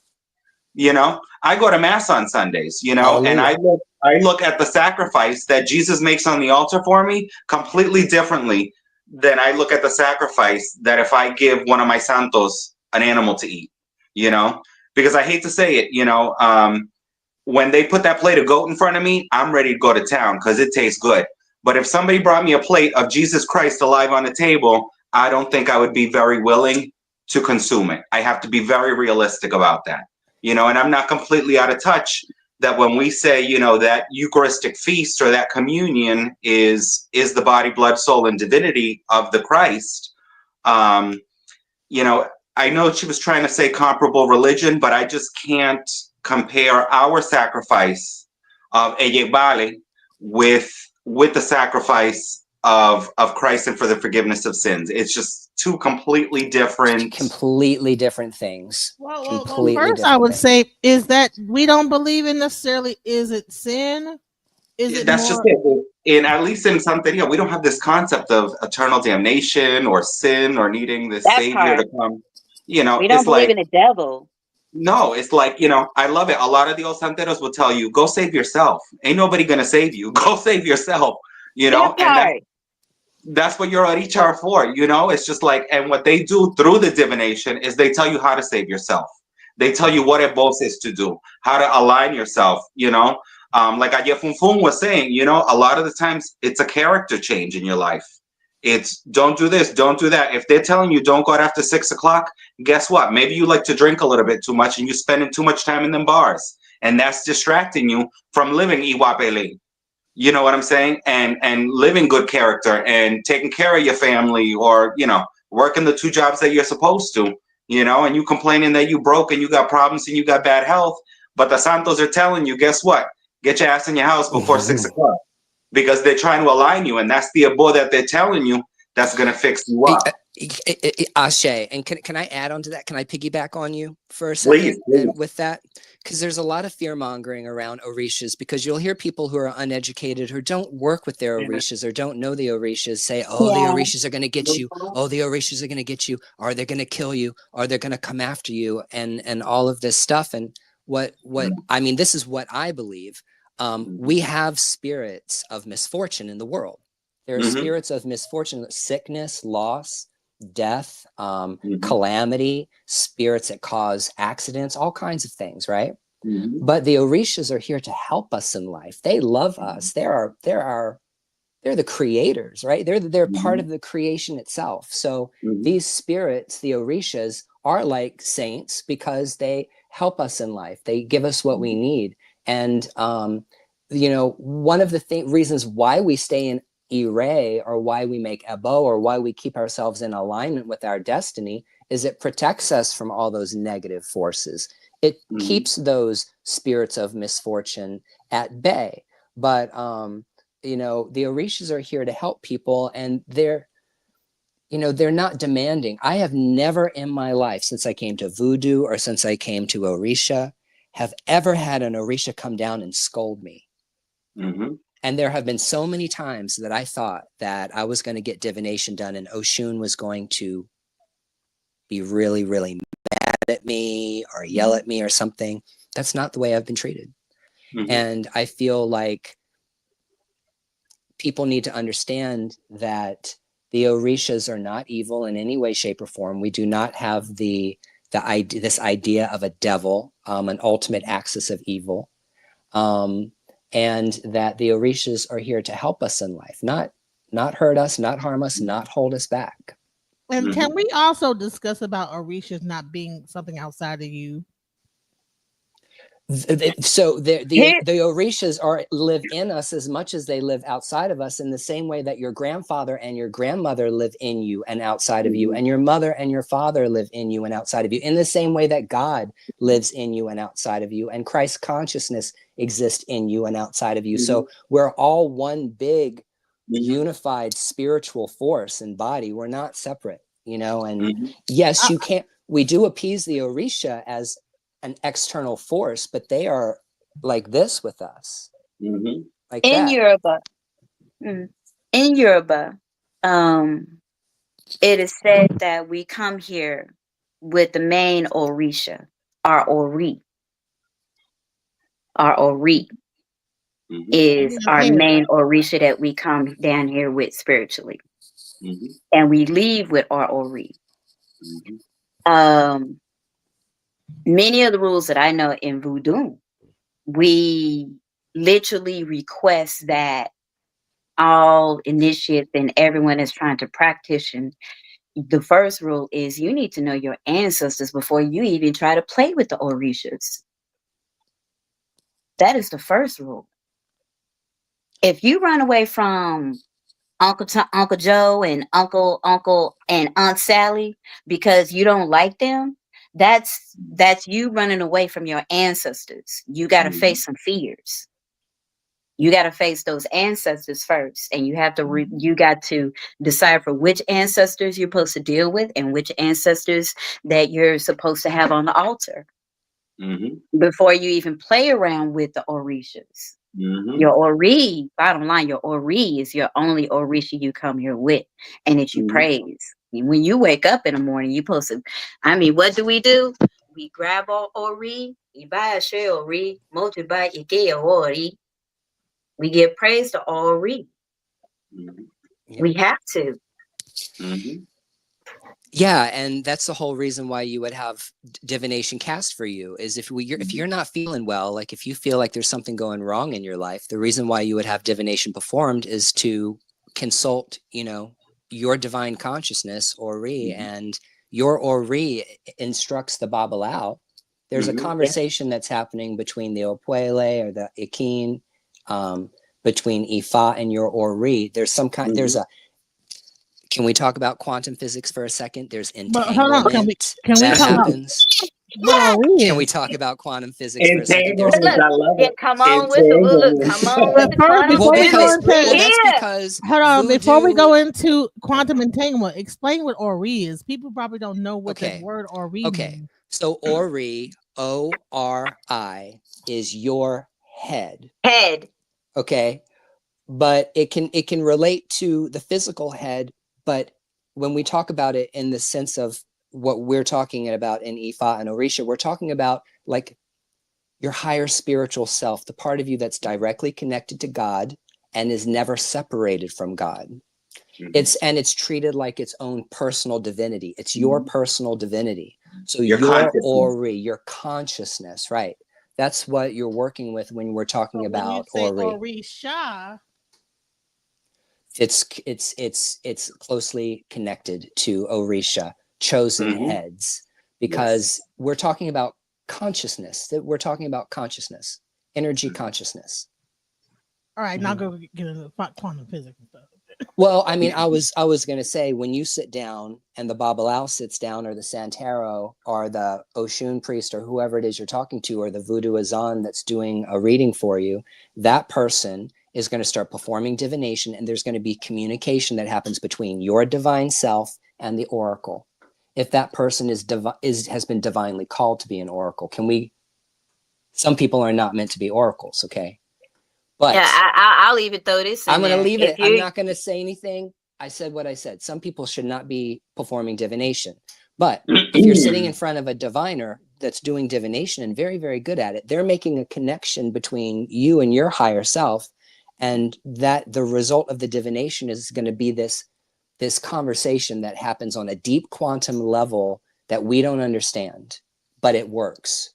And that's probably why the other two individuals in this room are practicing these spiritualities, because they know from firsthand experience that it works. How it works is a mystery, but it still works. For the last 21 years, I can say that I have never questioned my ancestors, Ifa, or my issue on anything. Everything has been a blessing, and all I can do is say I give thanks. I have 100% not done that. Ifa has told me to do things, and I did stuff anyway. I'm going to tell you, I did things anyway, and guess what? It didn't turn out very well for me. I have gone to my Agun and asked them. I have gone to them and asked them, should I do this or should I do this? Bro. Do I need to do this? Trust me, I got my ass kicked before in the beginning. Oh, yeah. Yeah, I know.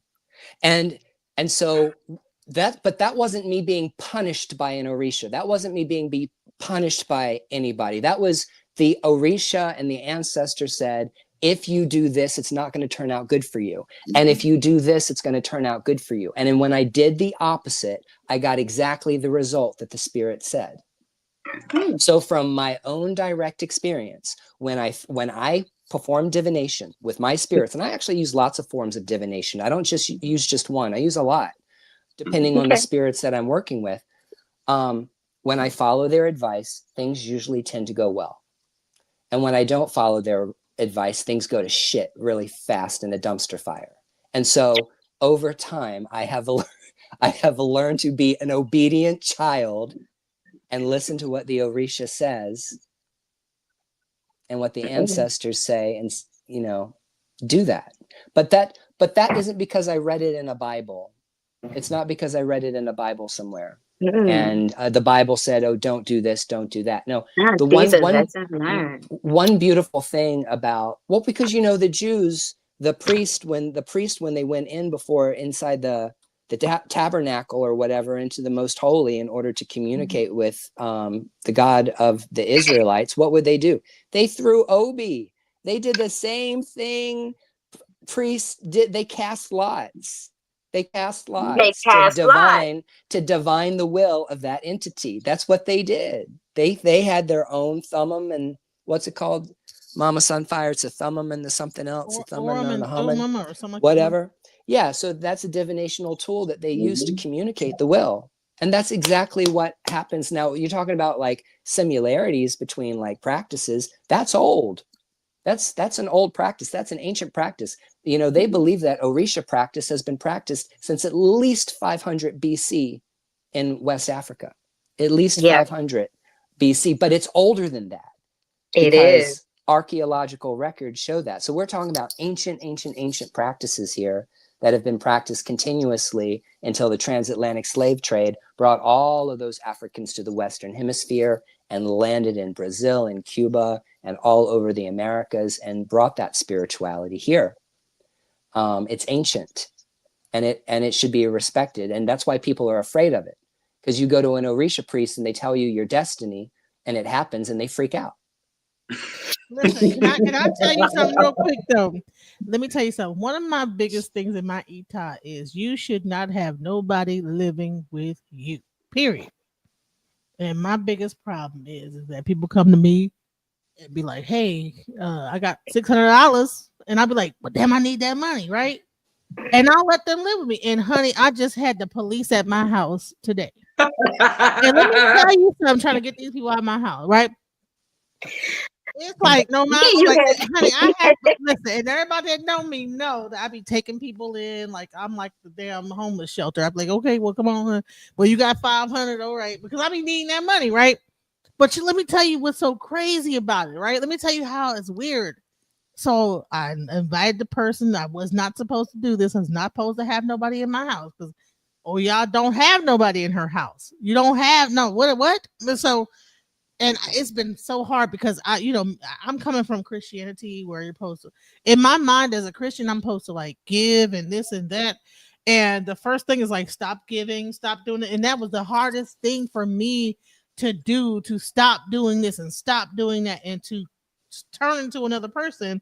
And I'm still like struggling with that.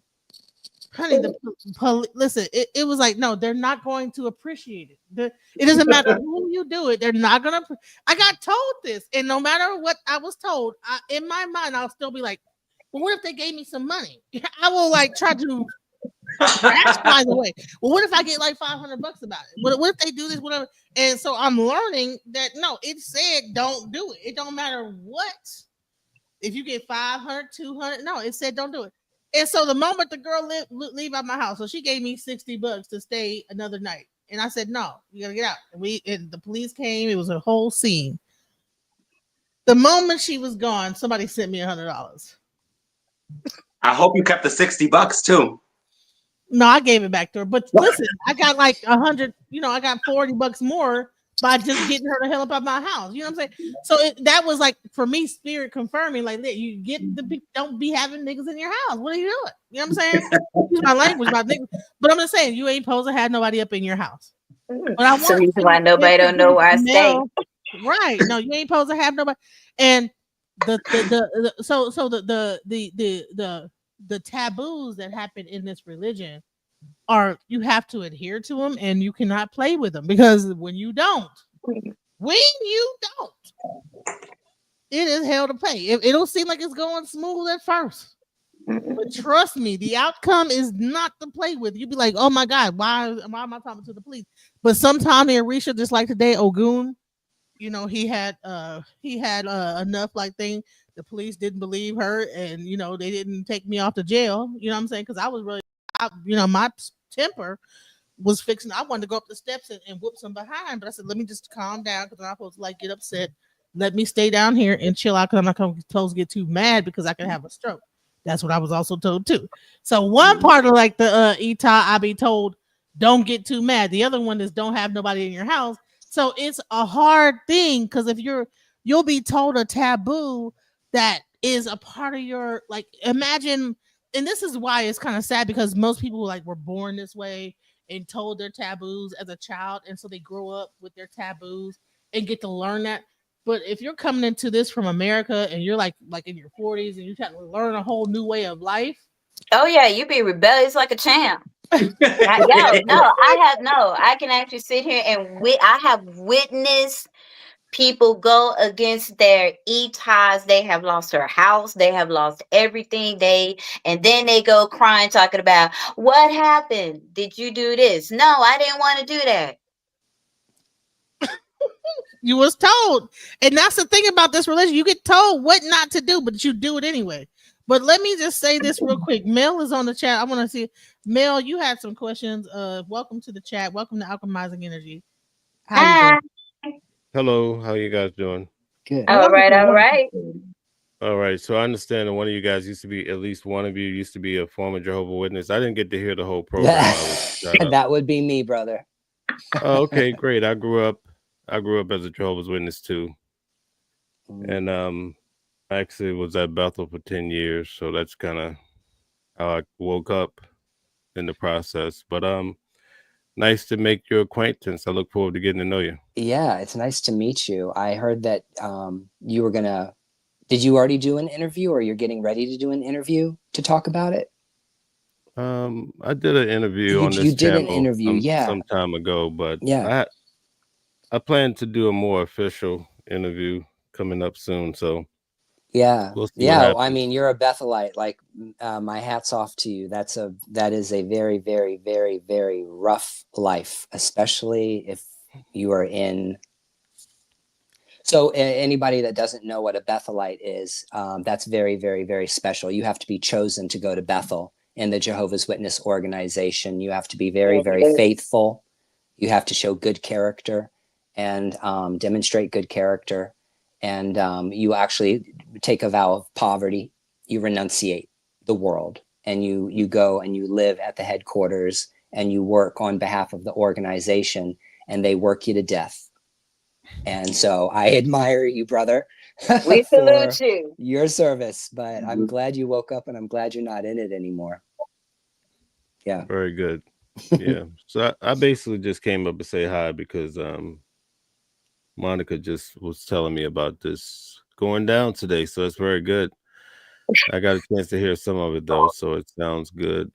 Yeah. So I will ask a couple questions since I'm here.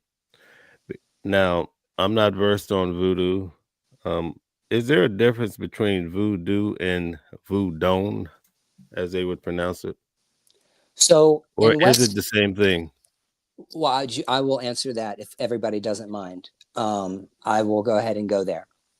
So in West Africa, there is Vodoon, which is a spirituality that's practiced primarily in Benin and Togo and Ghana and Ivory Coast, while in Nigeria, which is literally side by side with Benin. They're side by side in West Africa.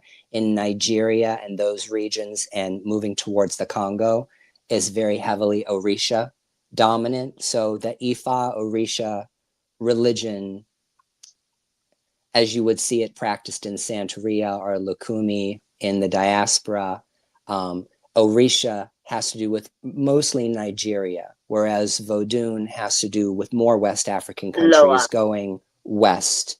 And they call them Loas. So in the New World, the Vodoon are called Loa, Yep. or Loas. But Vodoon means spirit. That's what the word means. So Vodoon means a spirit, and it also is the name of the religion, Spiritism. So voodoo is spiritism. It's straight up spiritualism. And so whenever you hear people talking about orishas, we're talking about divinities within the Yoruba pantheon of Ifa. And when you hear people talk about the Vodoon, or you hear them talking about the Loa, they're talking about the divinities on the other side. So there are all these different tribes that have all of these different cults and belief systems and communities and different ancestors and different tribal entities that are venerated. And during the transatlantic slave trade, as West Africa is being emptied out and colonized, all of these different groups of people, all these different tribes, all these different linguistic language groups, people were brought over to the Western Hemisphere. And what you see today in the Western Hemisphere when it comes to African diasporic spirituality is a combination of a lot of those different belief systems that are in West Africa that survived the slave trade and survived colonization and survived. They survived. But Vodoon, did that answer your question? But what's the difference between that and voodoo? Or is it the same? So there, it's the same. It's the They're same. the same. It's The spirit. only difference is with Vodoon, they do not have a Fa system. They don't carry the Fa system. Can I jump in Can there? Can you elaborate, please? Can I jump in? I don't think she understood your question. Let me. So okay, break it down. We need to look at these as two different things. So there's the Ifa Orisha, and then there's the Vodoon. And the reason why we say they're different is because ethnically, tribally, and linguistically they're different. And so in the Orisha tradition, it's primarily focused around an oracle called Ifa.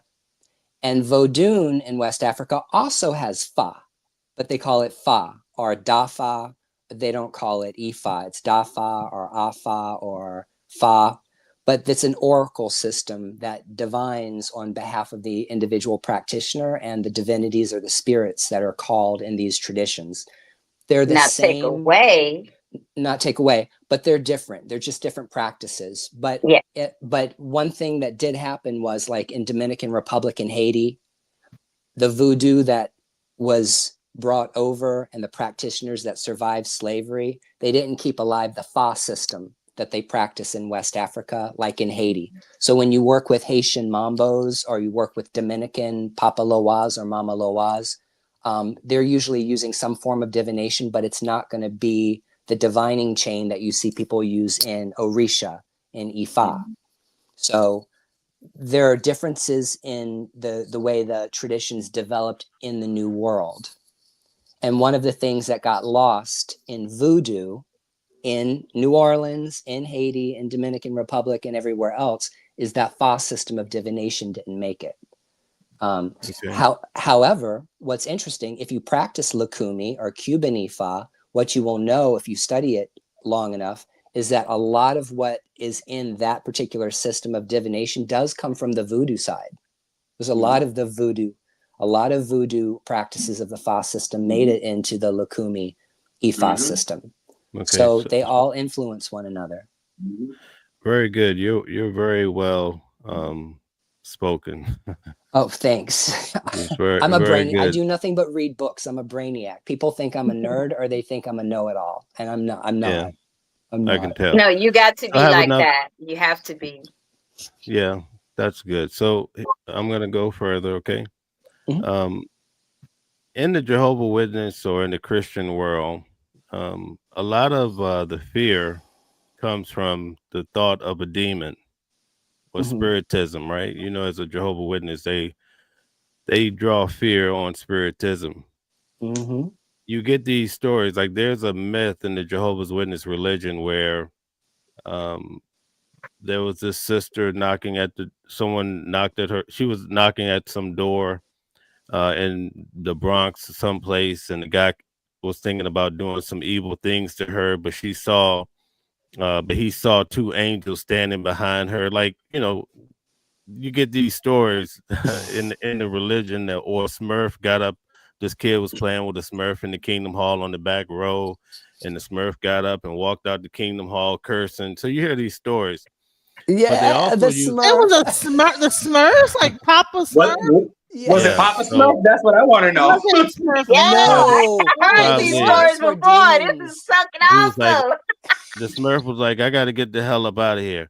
So, so my question is, within the Christian faith, they tend to believe that in voodoo, you can turn a cow to a horse or a mouse into a cow by means of spiritism and demons. So can you kind of explain that Okay, away? I all mean, right. in voodoo, are you seeing spirits walking by? Yeah, Are they touching you? okay. Talk to me. So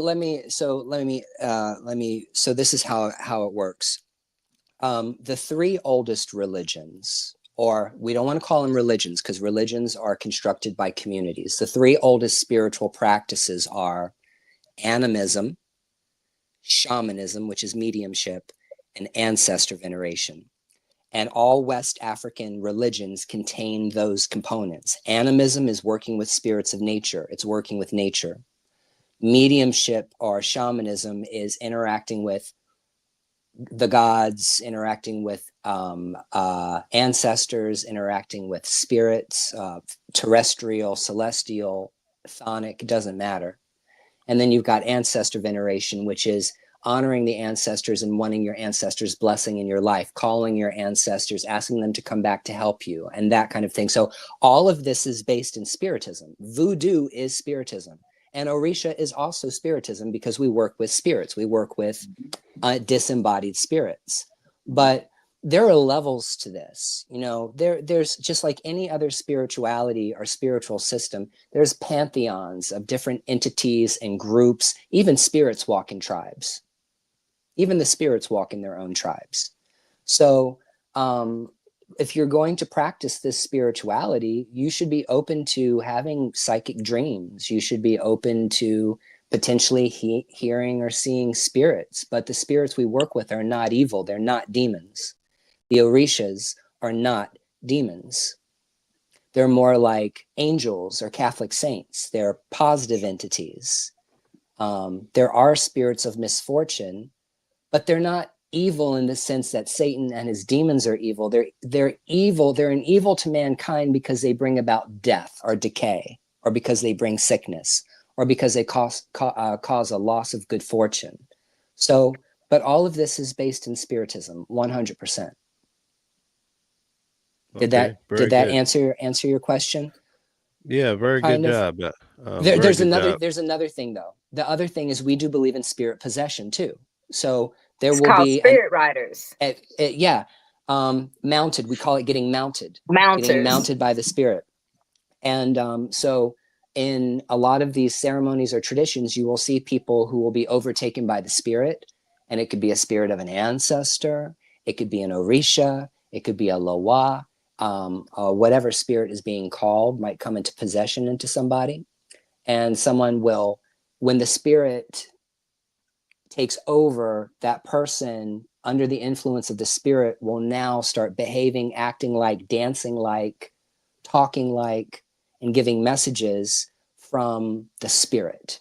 Okay, so and that's where that quantum entanglement thing comes in, that quantum entanglement between us and the spirit.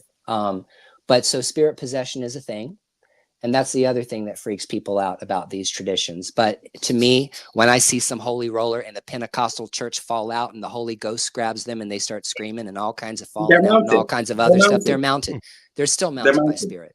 Wow. Mm-hmm. So I want to ask you a couple questions, and I just want to see where your line of thinking is, and then I'll have to step away and pick this up another time. Have you ever heard that the Hebrew Bible and even the New Testament has a lot of influence from Zoroastrianism? Mm-hmm. So Yeah. you are familiar with that. Even the Magi's in the birth story, Mm-hmm. they have their root. Okay. And you are familiar perhaps with the Persians and their influence on the Torah? Oh yeah. Okay. A lot of people don't go there. Okay, so that wasn't my main point. That gives me an idea if I could go here with you. So, but we could go over that another time, because I think a lot of people that believe in the Hebrew Bible and even the New Testament, they wouldn't have a clue about Mazda and so forth. But I Oh, won't you're get a into all that. Mazda. They might drive a Mazda, but they don't, they don't quite understand where it comes. Nah, she Right. is tripping out. I like her. She is tripping out. So good. That's I got to talk to you guys again. Okay, so this is a concept. I want to see if you could agree with it. If you think it's wrong, and I'm open to it. You know, I'm not bothered in any way. Um, when it goes back to a lot of the early religions, most people say that they would originate in Africa, whether you want to pin it to Egypt or whatever you want to do. And then as the years go on, the Greeks come over and they get the influence from Africa. Have you ever heard that before, that concept? Yes. And then the Romans ultimately they conquer Greece and they get the influence from the Greeks, and that's where you get a lot of the pantheons, the gods mixed in, and then we get a Jesus. Okay. Now, when the New Testament, even the Old Testament, but more so the New Testament, would it be a stretch for you to believe that a lot of the concepts that came from Africa, but when people developed these religions and they came up with all this literature, right? That they wanted you to think that the religions in Africa, which a lot of people their roots come from, they say, "Oh, that's the demons, that's demonic. Stay away from that and come worship our God. Come worship our Jesus." Do you have any Oh, thoughts on that? I will. I'll go ahead and jump right on that because I love talking about this shit. And I'm going to say something that might be unpopular to Christians that are in the audience, and I'm saying it with love. Christianity is an Egyptian religion. The core of where most of what you know about Christianity comes from Egypt. Jesus as both Osiris and Horus, and the Virgin Mary as Isis, and Satan as Set, and all the other. I could sit here and talk all day about the antiquities of religions of ancient world and how they made it into Christianity. But the point is that we know that civilization kind of like started to really, really gather together in Sumer. And we also know that Egypt was a powerful, powerful kingdom that influenced everything, all the way through the Greeks, all the way through the Romans. Egypt has always been important. So for me, the cradle of religion in the world is Egypt. And it's funny that those southern Egyptians and northern Sudan people, the Nubians, moved to West Africa and became what we know today. Or there's groups of African descendants from ancient Egypt that migrated from East Africa down into West Africa. But in reality, that Egyptian religion permeated Greece, it permeated Judaism, it permeated Rome, they had temples and cults to Isis still in Christian times. And all those temples to Isis became temples to the Virgin Mary. All they did was take down one statue and put the other statue back up. But I don't want anybody to miss this fucking point right here. Christianity is a political organization, period. It always has been. It has always been a political organization. It has always been about politics. And so when you're talking about Christianity and the spread of Christianity, you're talking about the spread of a government. Just like what you see today in the world today with every other leader and every other government and every other political thing that's being pushed in the world. So we can't forget, don't ever forget that Christianity is political. Okay, could I ask and another Rome question? never died. The Holy Roman Empire never died. This is Rome. We're in Rome, y'all. We're still in Rome. Rome is still ruling. Right now, they never died. Yeah, the Roman Empire became the Roman Catholic Church. Yeah, that's the whole point. That most people don't know that. I'm gonna get into that when I do my show on Rome. My only recommendation to my Christian folks is out of all the Bibles that y'all read, if y'all gonna read the Bible, I need y'all to go read the Ethiopian Bible. What do you That like one has about it? all the chapters in it, all the original chapters of the Bible before the study of Nicene came showing up, before What's they did that drama.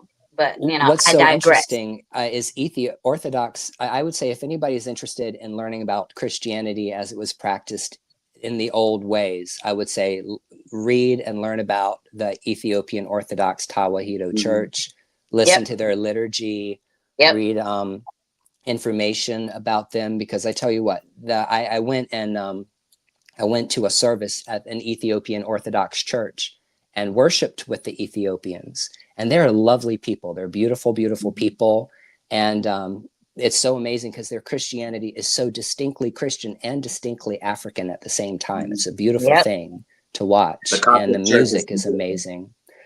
But yeah, I mean, if you ask me, Egypt, which obviously is in Africa and life began in Africa, really is the source of where most of what you see in a lot of religions, pantheonic religions, are. Are you pretty versed when it comes to the New Testament? It depends. Ask the question and we'll find out. Yeah. Why do you think that the New Testament tends to glorify Rome and I'd say downgrade the Jews?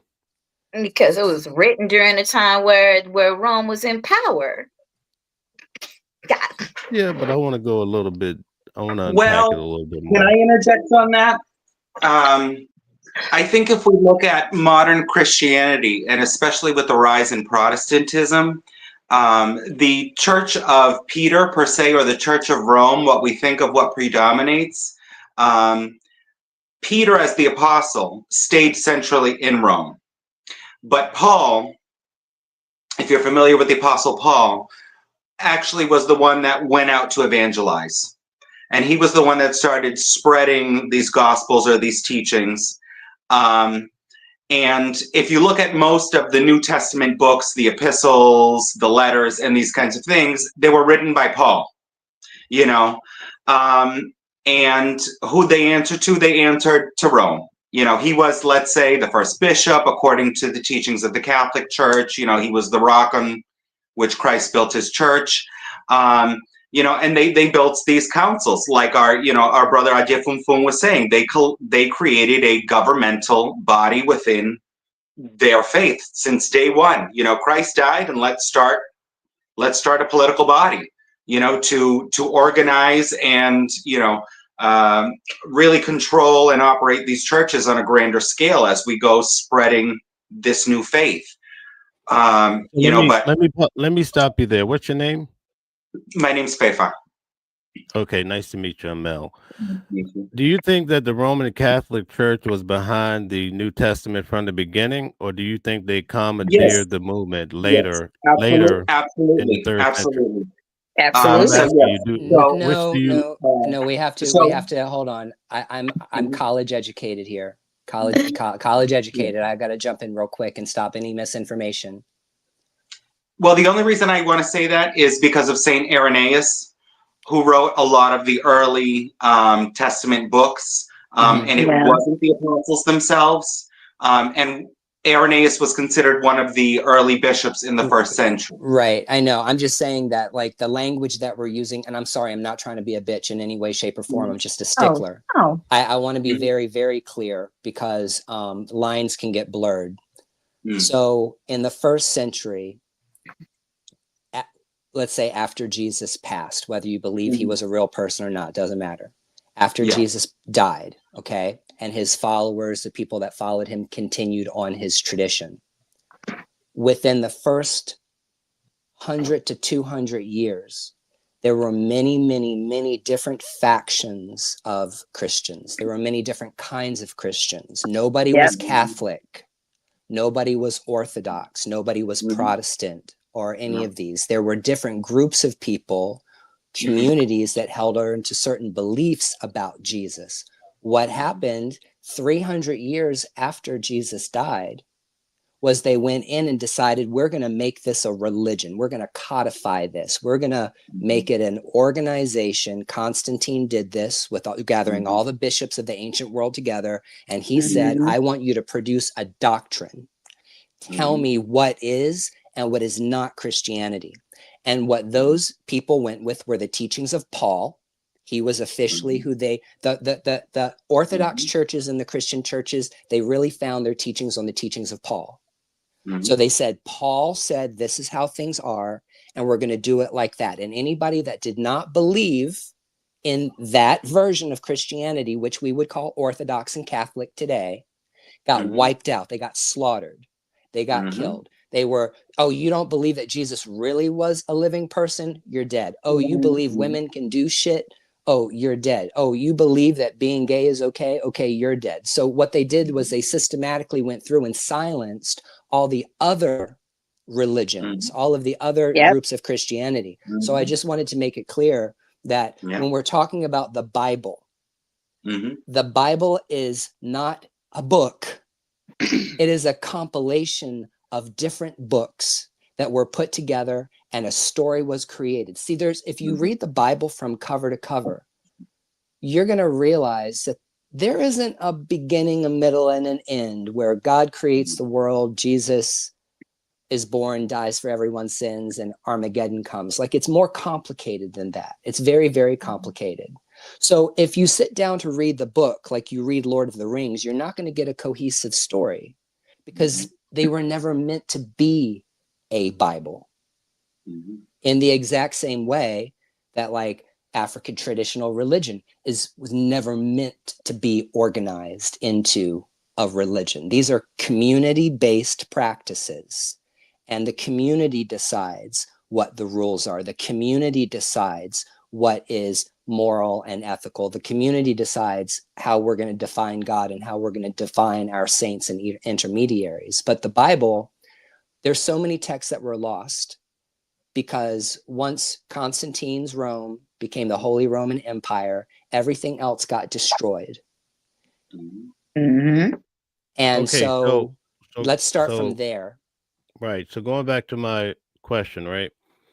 Do you think when the original books were written, let's stick with the Gospels, right? And the influence or the sway that they have toward Rome versus Why do you say, I'm sorry, when you keep saying that, but I don't understand what you mean. Can you be more clear about towards Rome? What do you mean? Yeah, you could tell that whoever were writing these books, they had a affinity toward Rome. Romans and towards the Roman people. So let me give you an example. I believe it's in Matthew, we get this story about Pontius Pilate.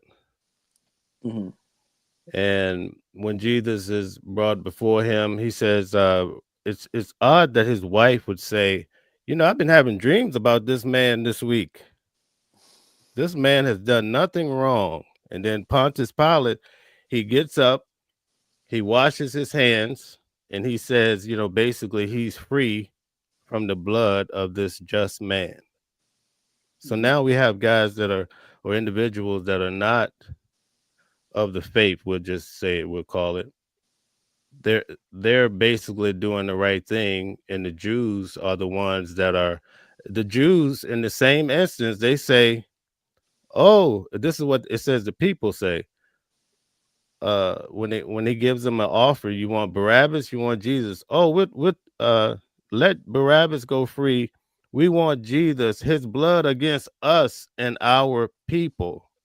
So if you look at this from the reference point that they're writing literature, right? And you know, literature is written to persuade, and there's so many different levels to it. You have the Jews that are so they're so thirsty to kill Jesus. So then there's so many other cases just throughout the New Testament. When in Rome, do as the Romans do.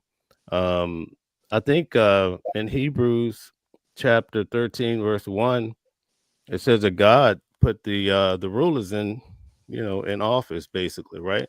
Yeah. And that's where we get the whole concept of obeying our but throughout the writings, you kind of get a favorable light being that's shown on and I'm using the Oh, Romans predominantly. So yeah. Well, I'm so going that to tell you something. When Paul came in, Paul destroyed everything that was Jewish about Jesus's religion. Let's get really, really straight about this, okay? Jesus was a Jew.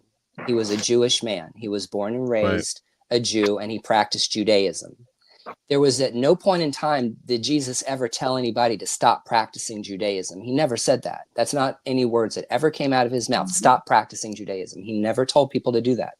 Matter of fact, he also never told anybody to stop performing animal sacrifices. He said, if you go before the altar to perform your sacrifice and you realize that you have a problem with your brother, leave your sacrifice at the altar, go back, make peace with your brother, then come back and make your ebo, come back and make your sacrifice. Yeah. Okay, so what I'm saying is he never told people not to sacrifice animals. What happened was, and I need everybody to understand, we don't have writings from the Gospels of the time of Jesus or the first century. All the oldest manuscripts of paper manuscripts that we have of the Bible come like 100, 200 years after. Do you know how much shit can happen in 100 years? Think about how much stuff has happened in America in 100 years. Think about how much shit has happened in the past 200 years of American history. Now, let's say Jesus lived 200 years ago in America. And now, 200 years later, we've got someone, a president or an officer or some kind of emperor who is taking a religion and taking a 200-year-old religion and trying to make it a political organization. You will see the same fuck shit happening in the ancient world that you see happening right now. Basically.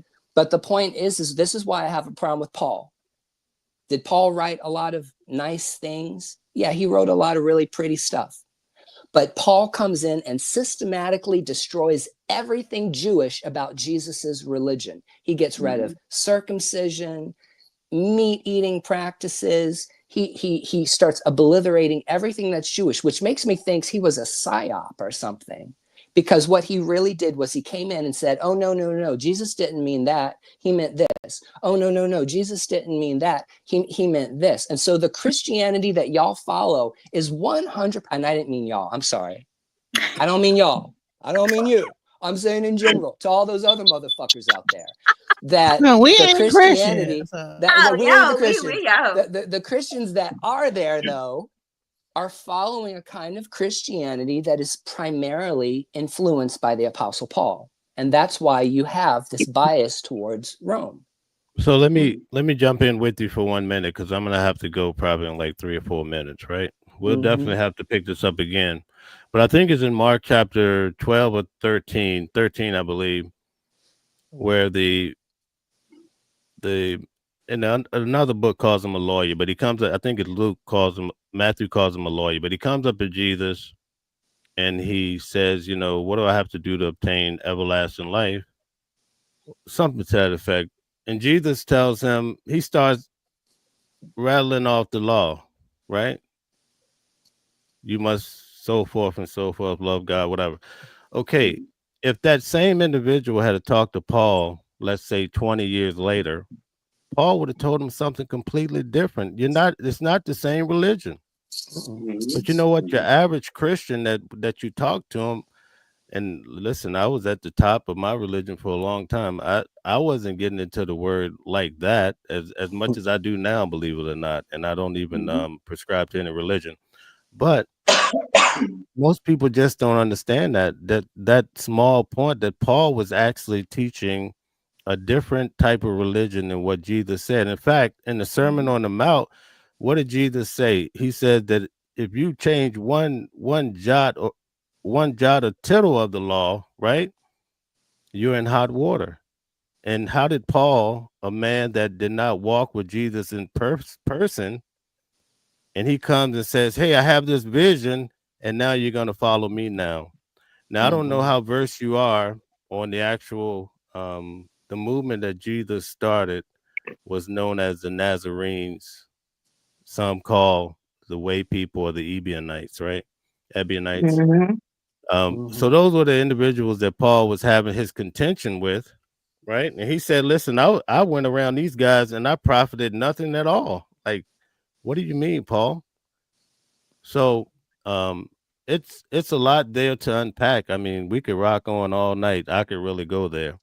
And I could tell you And can too. But I would go right unfortunately, there with you. We could go. Monica, Yeah. Monica, I always try to support Monica, and she wanted me to come on, but I do have to go. But man, this is power. This is a good chat we had, and a lot of times, like I get into these debates, and I'm just starting to not even debate, but I get into these discussions, right? And I find that when I show people stuff in the Bible, they always, in order to refute it, they have to go into their philosophies of men. Well, the Greek is saying this. Now they become Greek scholars, and just to make it the points that I'm picking out to try to make them non-valid.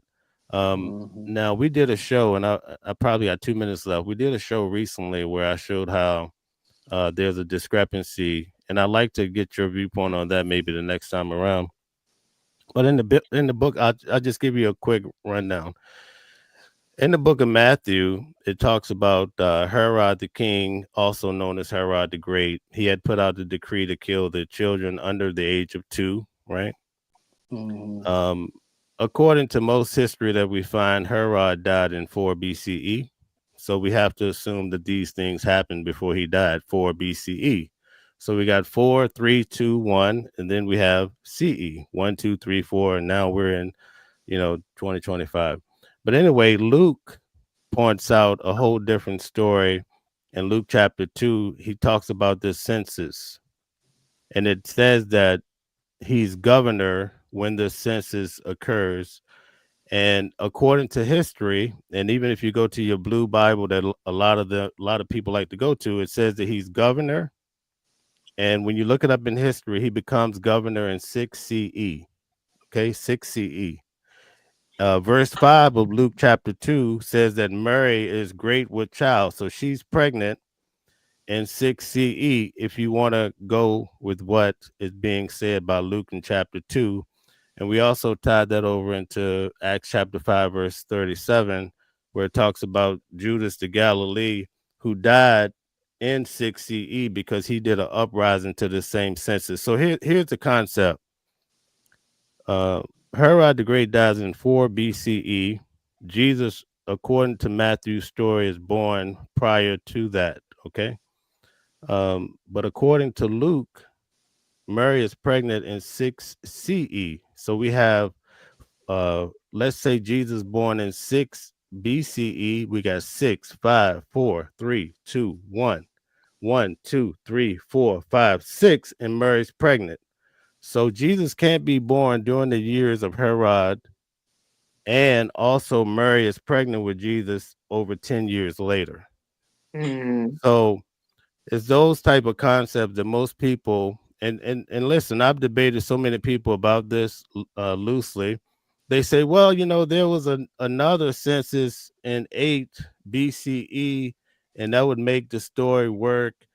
But when you do the math, the real type math, I think if you go to it's Luke chapter 3, and this is my last point. It tells you that when Tiberius, it says in his 15th year, and he started in 14 CE, he started his reign.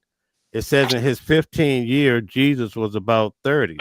And we know, according to the Jewish customs of the day, uh, in order for Jesus to become a rabbi, he had to get baptized when he was 30 years old. So if you do that math, 29 CE, and you subtract 30 years from that, that puts you at -1. I know I'm going really deep with this stuff, but all these maths are off. They're off. So whoever's writing these books, they're not really writing history, they're writing literature, and that's my point. 100%. And you know So good what? night to all. Yes, And have come go ahead. back. Don't I leave. will. And I'm sorry to This is leave good everybody stuff. on that note. Yeah, All I hate right. to leave you guys on that note, but uh Monica, thank you for the time. I appreciate you. Listen. you know what? I want to give a shout out to my Orisha priest because people just think that Orisha priests only know about Ifa, but look at how in depth they are about understanding about the Bible. I mean, y'all are just blowing my mind. You know what I'm saying? So you said don't leave. What were you gonna say about what he said, real quick? Just say that. Oh no, no. I think the conversation is fantastic, and I would love to have a conversation all night long. So I'm glad that I would love to come up again and talk and have this conversation again more.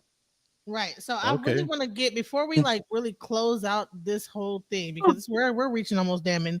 Do you realize that 2 hours and 24 minutes have passed on? Did you feel it? Did you feel the 2 hours? No, I figured this would be about a 3 hour long conversation. I We figured. haven't even gotten into the Orisha and really gotten into the nitty gritty about Ifa and how, like, really, really, when it really comes down to it. You know what I'm saying? So Then you'll have to bring us back. yes, we do. Because let me say this is that listen, I'm about to bring y'all back because man, this was amazing. This was a very great conversation, and we really didn't even get to touch on the things that we really wanted to touch on.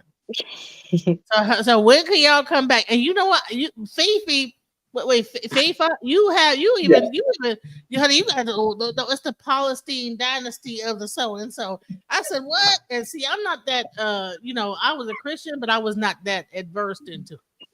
So you surprised me, honey. No, well, the Paulism and this, that, I'm like, okay, go on ahead. Shouts out to the Ephah priest because can we just discuss the fact that most Ephah priests, right, when it really goes down into Ephah, are they understand almost all like aspects of religion? So let's go into that real quick. Well, so the thing is that life began, and our species, Homo sapiens. Bye. See you later. Thank you so much for coming out tonight. I know you got to go. The thing is that Homo sapiens, that's us, started migrating out of Africa about 300,000 years ago to populate the rest of the world. And those teachings, those beliefs that our ancestors had, I say our ancestors because they're our ancestors that left. They all had common beliefs. And if you look at all indigenous spirituality from the Amazon to Africa to China to everywhere else, you will see that there are very specific religious motifs that our ancestors believed in. Okay, we can talk about that another night. But then what you see at a certain point in time is moving past ancestor veneration, past animism, past spiritism or mediumship, and religion becoming a more social political environment. And when we started mixing religion with hierarchy and class and race and ethnicity and deciding, well, this group of people is the chosen people of God and these people are not the chosen people of God, and started doing this kind of thing, that all religion ends up like that. Mm-hmm. Which is why I have a big problem with a lot of people who want to try to codify Orisha or voodoo practices into a religion. I have a problem with that, and I'll tell you why. These spiritualities were never meant to be religions in the way that Christianity is a religion, in the way Islam is a religion, because it's based on your personal interaction with your spirits.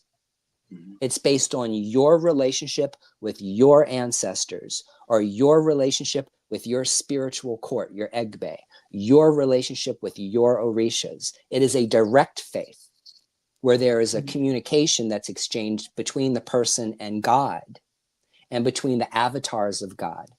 That does not exist in Abrahamic religions. There is a hierarchy. There is priests, and those priests are set aside from everybody else, and they're treated a particular way, and they have a particular political power. So what I'm trying to say is that it's very difficult to try to compare Western religion, and when we say Western religion, we mean Judaism, Christianity, and Islam, with indigenous spirituality, period. Whether it's African, whether it's Taino, the indigenous people that Christopher Columbus met when he showed up lost in the Caribbean, the Tainos, were also my ancestors. So what I'm saying is that, you know, at the end of the day, when you make a religion a hierarchy, you end up with what we have. Just look around. And my personal opinion, and I'm not meant to offend any of the other priests that are here, because these other people are priests too. But what I have found is that I've started moving back towards a more shamanic mediumship, indigenous, like closer to source way of interacting with spirit and interacting with my spiritual practices. Because at the end of the day, it's you. Mm-hmm. It's all about you. My ancestors and your ancestors, not the same ancestors. I can't tell you how to talk to your ancestors. Can't. That part. You can't tell me how to talk to my ancestors, because they're That not your part. ancestors, they're my ancestors. And so what I'm trying to say is we can come to common ground, but you can't tell people how to worship God, and you can't tell people what to do, because that is a taboo in the Ifa religion. It is a taboo to try to tell somebody else how to practice their religion. You're not supposed to do it. We are also not proselytizers. We don't go out and preach the good news of Oshun and tell people that, not, you see me knocking on somebody's door, can I tell you the good news about Oshun? You're not going to see me do that, because the religion, it's also a taboo to proselytize. Yeah. So what I'm trying to say is that there's a lot of problems in Santeria, Lukumi, Cuban Ifa. There's a lot of problems in these religions. And I will go toe to toe with anybody that wants to talk about those things, because there are issues that are negative, that permeate the way practitioners in America interact with these spiritualities. And we need to have a conversation about that eventually. And I know one thing is, I know you wanted to bring in sexuality in this. I don't know if you want to wait until the next one, but I know that you wanted to talk about the fact that, like, even your sexuality has been like put down or whatever. I know that I was told that a person that is gay cannot be Apollo Mayombe priest. I mean, I know that I was told. Right. Okay. Well, this is what I'm going to say, and I don't care who needs to hear this. Spirits do not care who you're fucking, and they don't care whether you wear a dress or whether you wear a pair of pants. They don't care. The spiritual world is ambivalent towards you and your physical body and all of the traits you walk around with as a human being, because you're a spiritual being having a physical experience.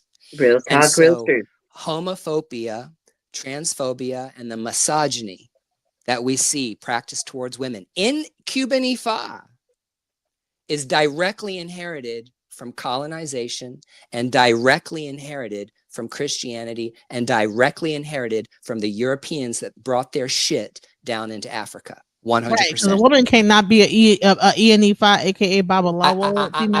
I don't want to talk shit, but in traditional African religion of Ifa, which is what I initiated into, men and women get fully initiated into the faith. They both receive Ifa. You get one hand of Ifa, you become an Aborisha, someone who is a student of Orunmila, and you get your second hand of Ifa, you become an Awo. If you're a man, I'm an Awo, an initiate. And if you're a woman, you become an Ianifa. And so I'm an Awo, I'm an initiate, but I'm not quite a Babalao, because there's more things that men have to do in order to get to Babalao status. But when a woman gets initiated in Ifa, because she is a representative of Odu on earth, she has a womb. She is automatically a high priestess. And Odu is the womb, right? Because Odu is the womb of creation. And the Ifa spirituality is a feminine force. There's so much divine feminine contained within the Ifa faith that people don't realize. And it's funny because it's a polygamous religion. Men have multiple wives in this religion, but it's a very female dominant religion. And I want to talk about the whole thing about sexuality and sexual orientation, because if I was a lawyer and I had to walk into a courtroom as a lawyer to defend homosexuality practiced in African spirituality. I would have to have precedent. You guys understand what precedent is, right? Precedent is I have to prove to you as a jury that what I'm saying is based in some kind of fact. It's not made up. What do we see? The oldest spirituality that was practiced in the Western Hemisphere is voodoo. Voodoo is the first tradition that made it to the New World. And when those Congo people and when those other people, the I'm sorry, I'm blanking out, that Igbo people and a lot of those people. So when they're all coming together, okay, what you see in Haitian voodoo and what you see in voodoo in general is that they're a mambo and an ungan, a male and a female priest, are on the same level. Men and women are considered priest and priestesses in this religion. They are on the same level. No one's better than anyone else. No sex is better than anyone else. I'm talking about the way you're born. My mambo is a trans woman, and she went into Kanzo and initiated as a mambo asagwe. Okay, so that shows you in Haiti, that shows you the Loa don't care about someone's physical body, okay, or who they love or who they don't love. But that culture, and also gay people are celebrated. We celebrate diversity within the context of voodoo communities, within the context of Orisha. And in the Orisha side, the Babalaos weren't the first people to be brought over in the transatlantic slave trade. The people who were on the lower classes of people who got put into slavery first are the people that came to the New World. And in Orisha tradition, there has never been a stigma towards somebody's sexual orientation or gender. Now, let me ask you a question. If the first African religions that made it from Africa to the Caribbean are voodoo and Orisha, and both of those religions have been practiced throughout all of this colonization, and those religions hold to the principles that males and female priests are equal, and that it doesn't matter if you're gay or you're straight or whether you're trans, if these are the oldest spiritual paths, that sets a precedent to tell me that that's how it was practiced in Africa before Europeans showed up to colonize the fucking place. We have precedent and archaeological evidence and cultural evidence. We have anthropological evidence to prove that there has always been gay people. And there has always been lesbian people, and there's always been queer people and bisexual people, and there's always been trans people or people with two spirits. These things have always existed in human beings. And it is the European colonization that had brought all of this bullshit into West Africa and indeed into everything African. And you see Africans still reeling with these problems today in Africa around gender identity and sexual orientation. And that is a Christian thing, and it is a Muslim thing too. Islam and Christianity brought these biases into Africa, and they stuck. And but I'm willing to stick my neck out. I'm willing to die up on that pole to say that gender and sexual orientation, it was documented that there were gay people in Africa when Europeans showed up, and that there were gay people, gay couples, and there were trans people. There were men walking around dressed and adorned as females. So I said what I said, and if it pissed you off, it is not my problem because I didn't make the rules. So listen, it sounds like we have to like do a part 2 of this, man. Yeah, we're gonna have to do a part 2 because I just got a message from my son, and I'm over here just giddy because I just got some news. You got some news. Congratulations, Grandma. Yeah, Yay. you know, I'm a grandmama 3 times. I'm about to be a grandmama for the 4th time. They just told me that I'm gonna have a girl. Ah, shit. Congratulations. Ashe. Oh. Beautiful. I love my babies. I give blessings to my children. I give blessings to my godchildren. I give blessings to y'all. I'm grateful. I am Ashe. grateful. Man, this has been an awesome build, man. FIFA, you're always welcome here. Ryan, we gotta come back, man. I didn't even, Mhm. honey, I didn't know who FIFA was till he came up here and was dropping the ball, dropping it, dropping it.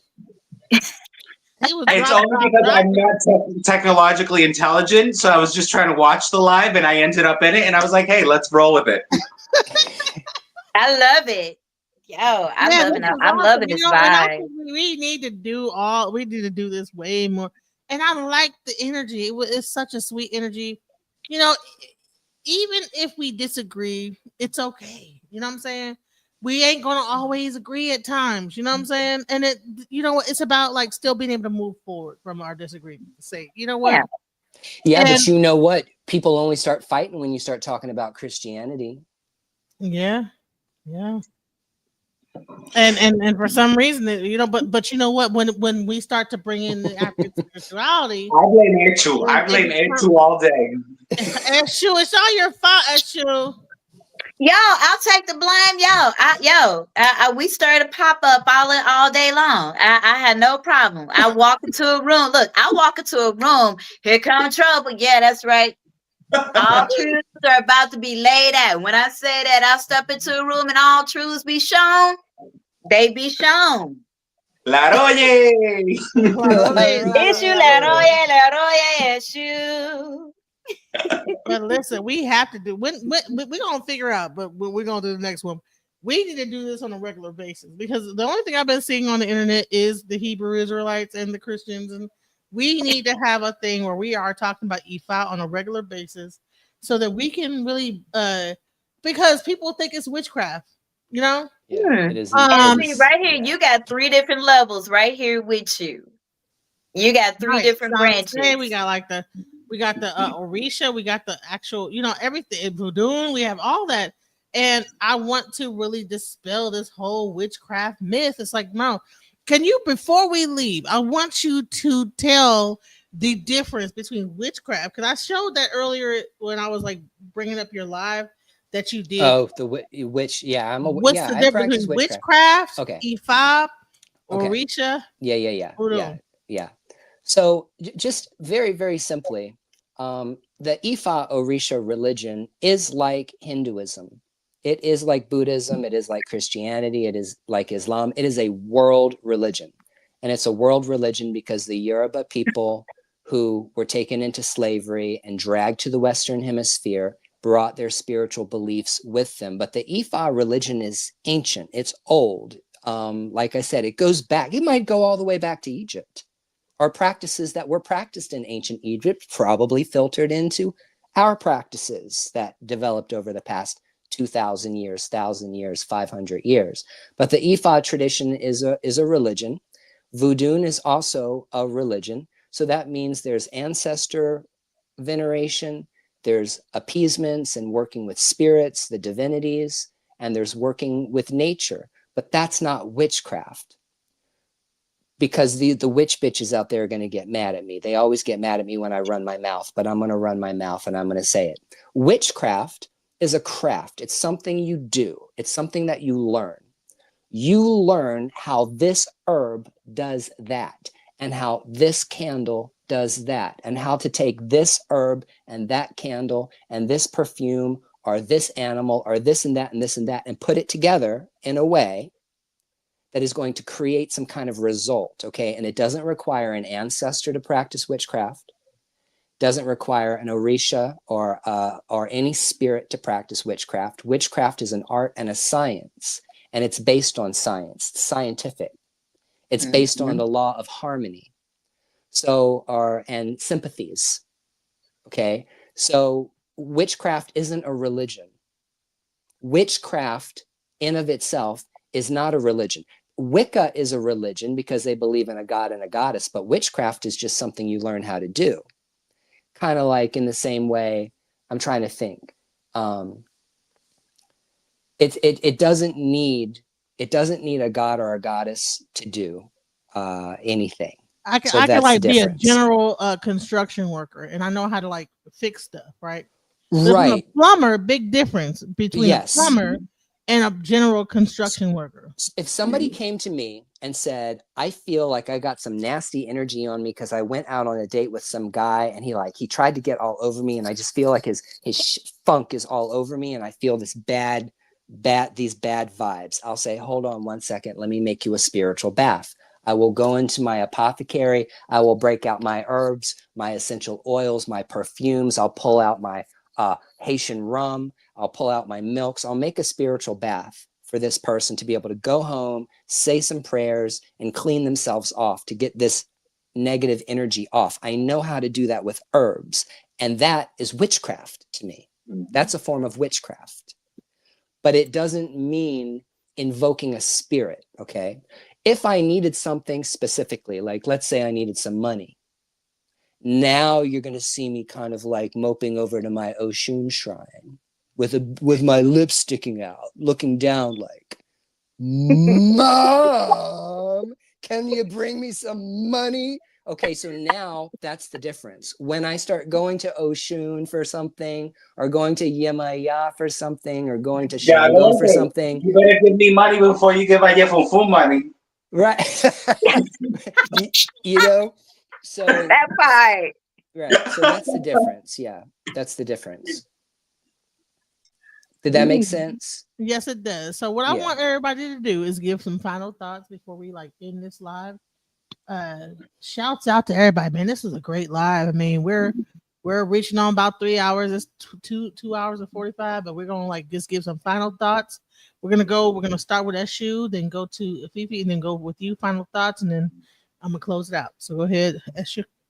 I'm going to go with one of my old sayings I used to say back in the day, and I still say it. We got to love unconditionally. We cannot love with conditions.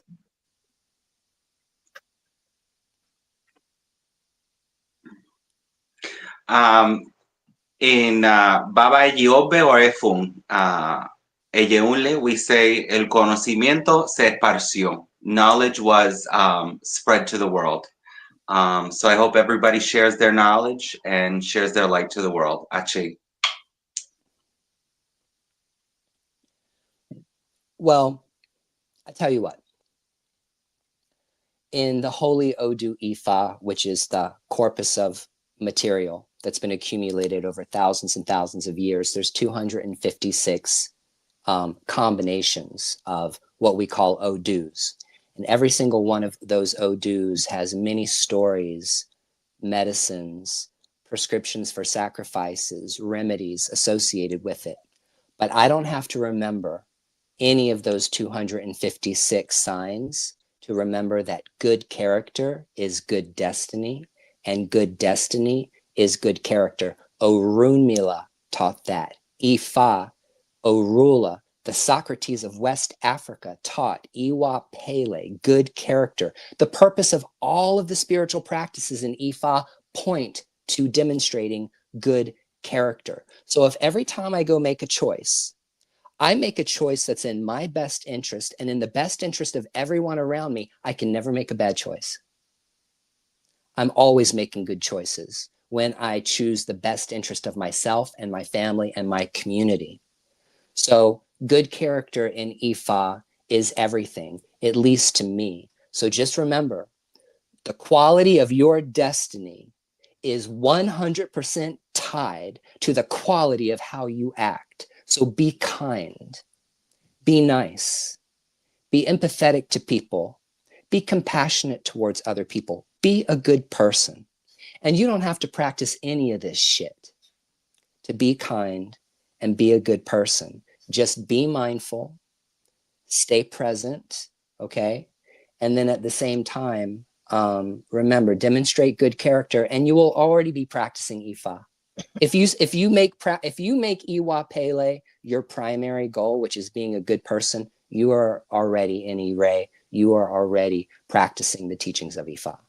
Okay, so Ashe, thank you so much, Monica. Ashe, thank you so much for bringing me. Ashe, I appreciate that. Man, this was beautiful. I'm blown away. Thank you guys for everything that you brought Thank here. you. I'm so grateful. And shouts out Abaru Oboye Oboshishe. Agbo Ato Abaya Awori to a Shishun. All right. Alchemize your energy. Darling, let your spirit be free. Don't give up, keep on pushing through. Now is the time, it's all up to you. Alchemize your energy, my friend. Let your spirit be free. Don't give up, keep on pushing through. Now is the time, it's all up to you.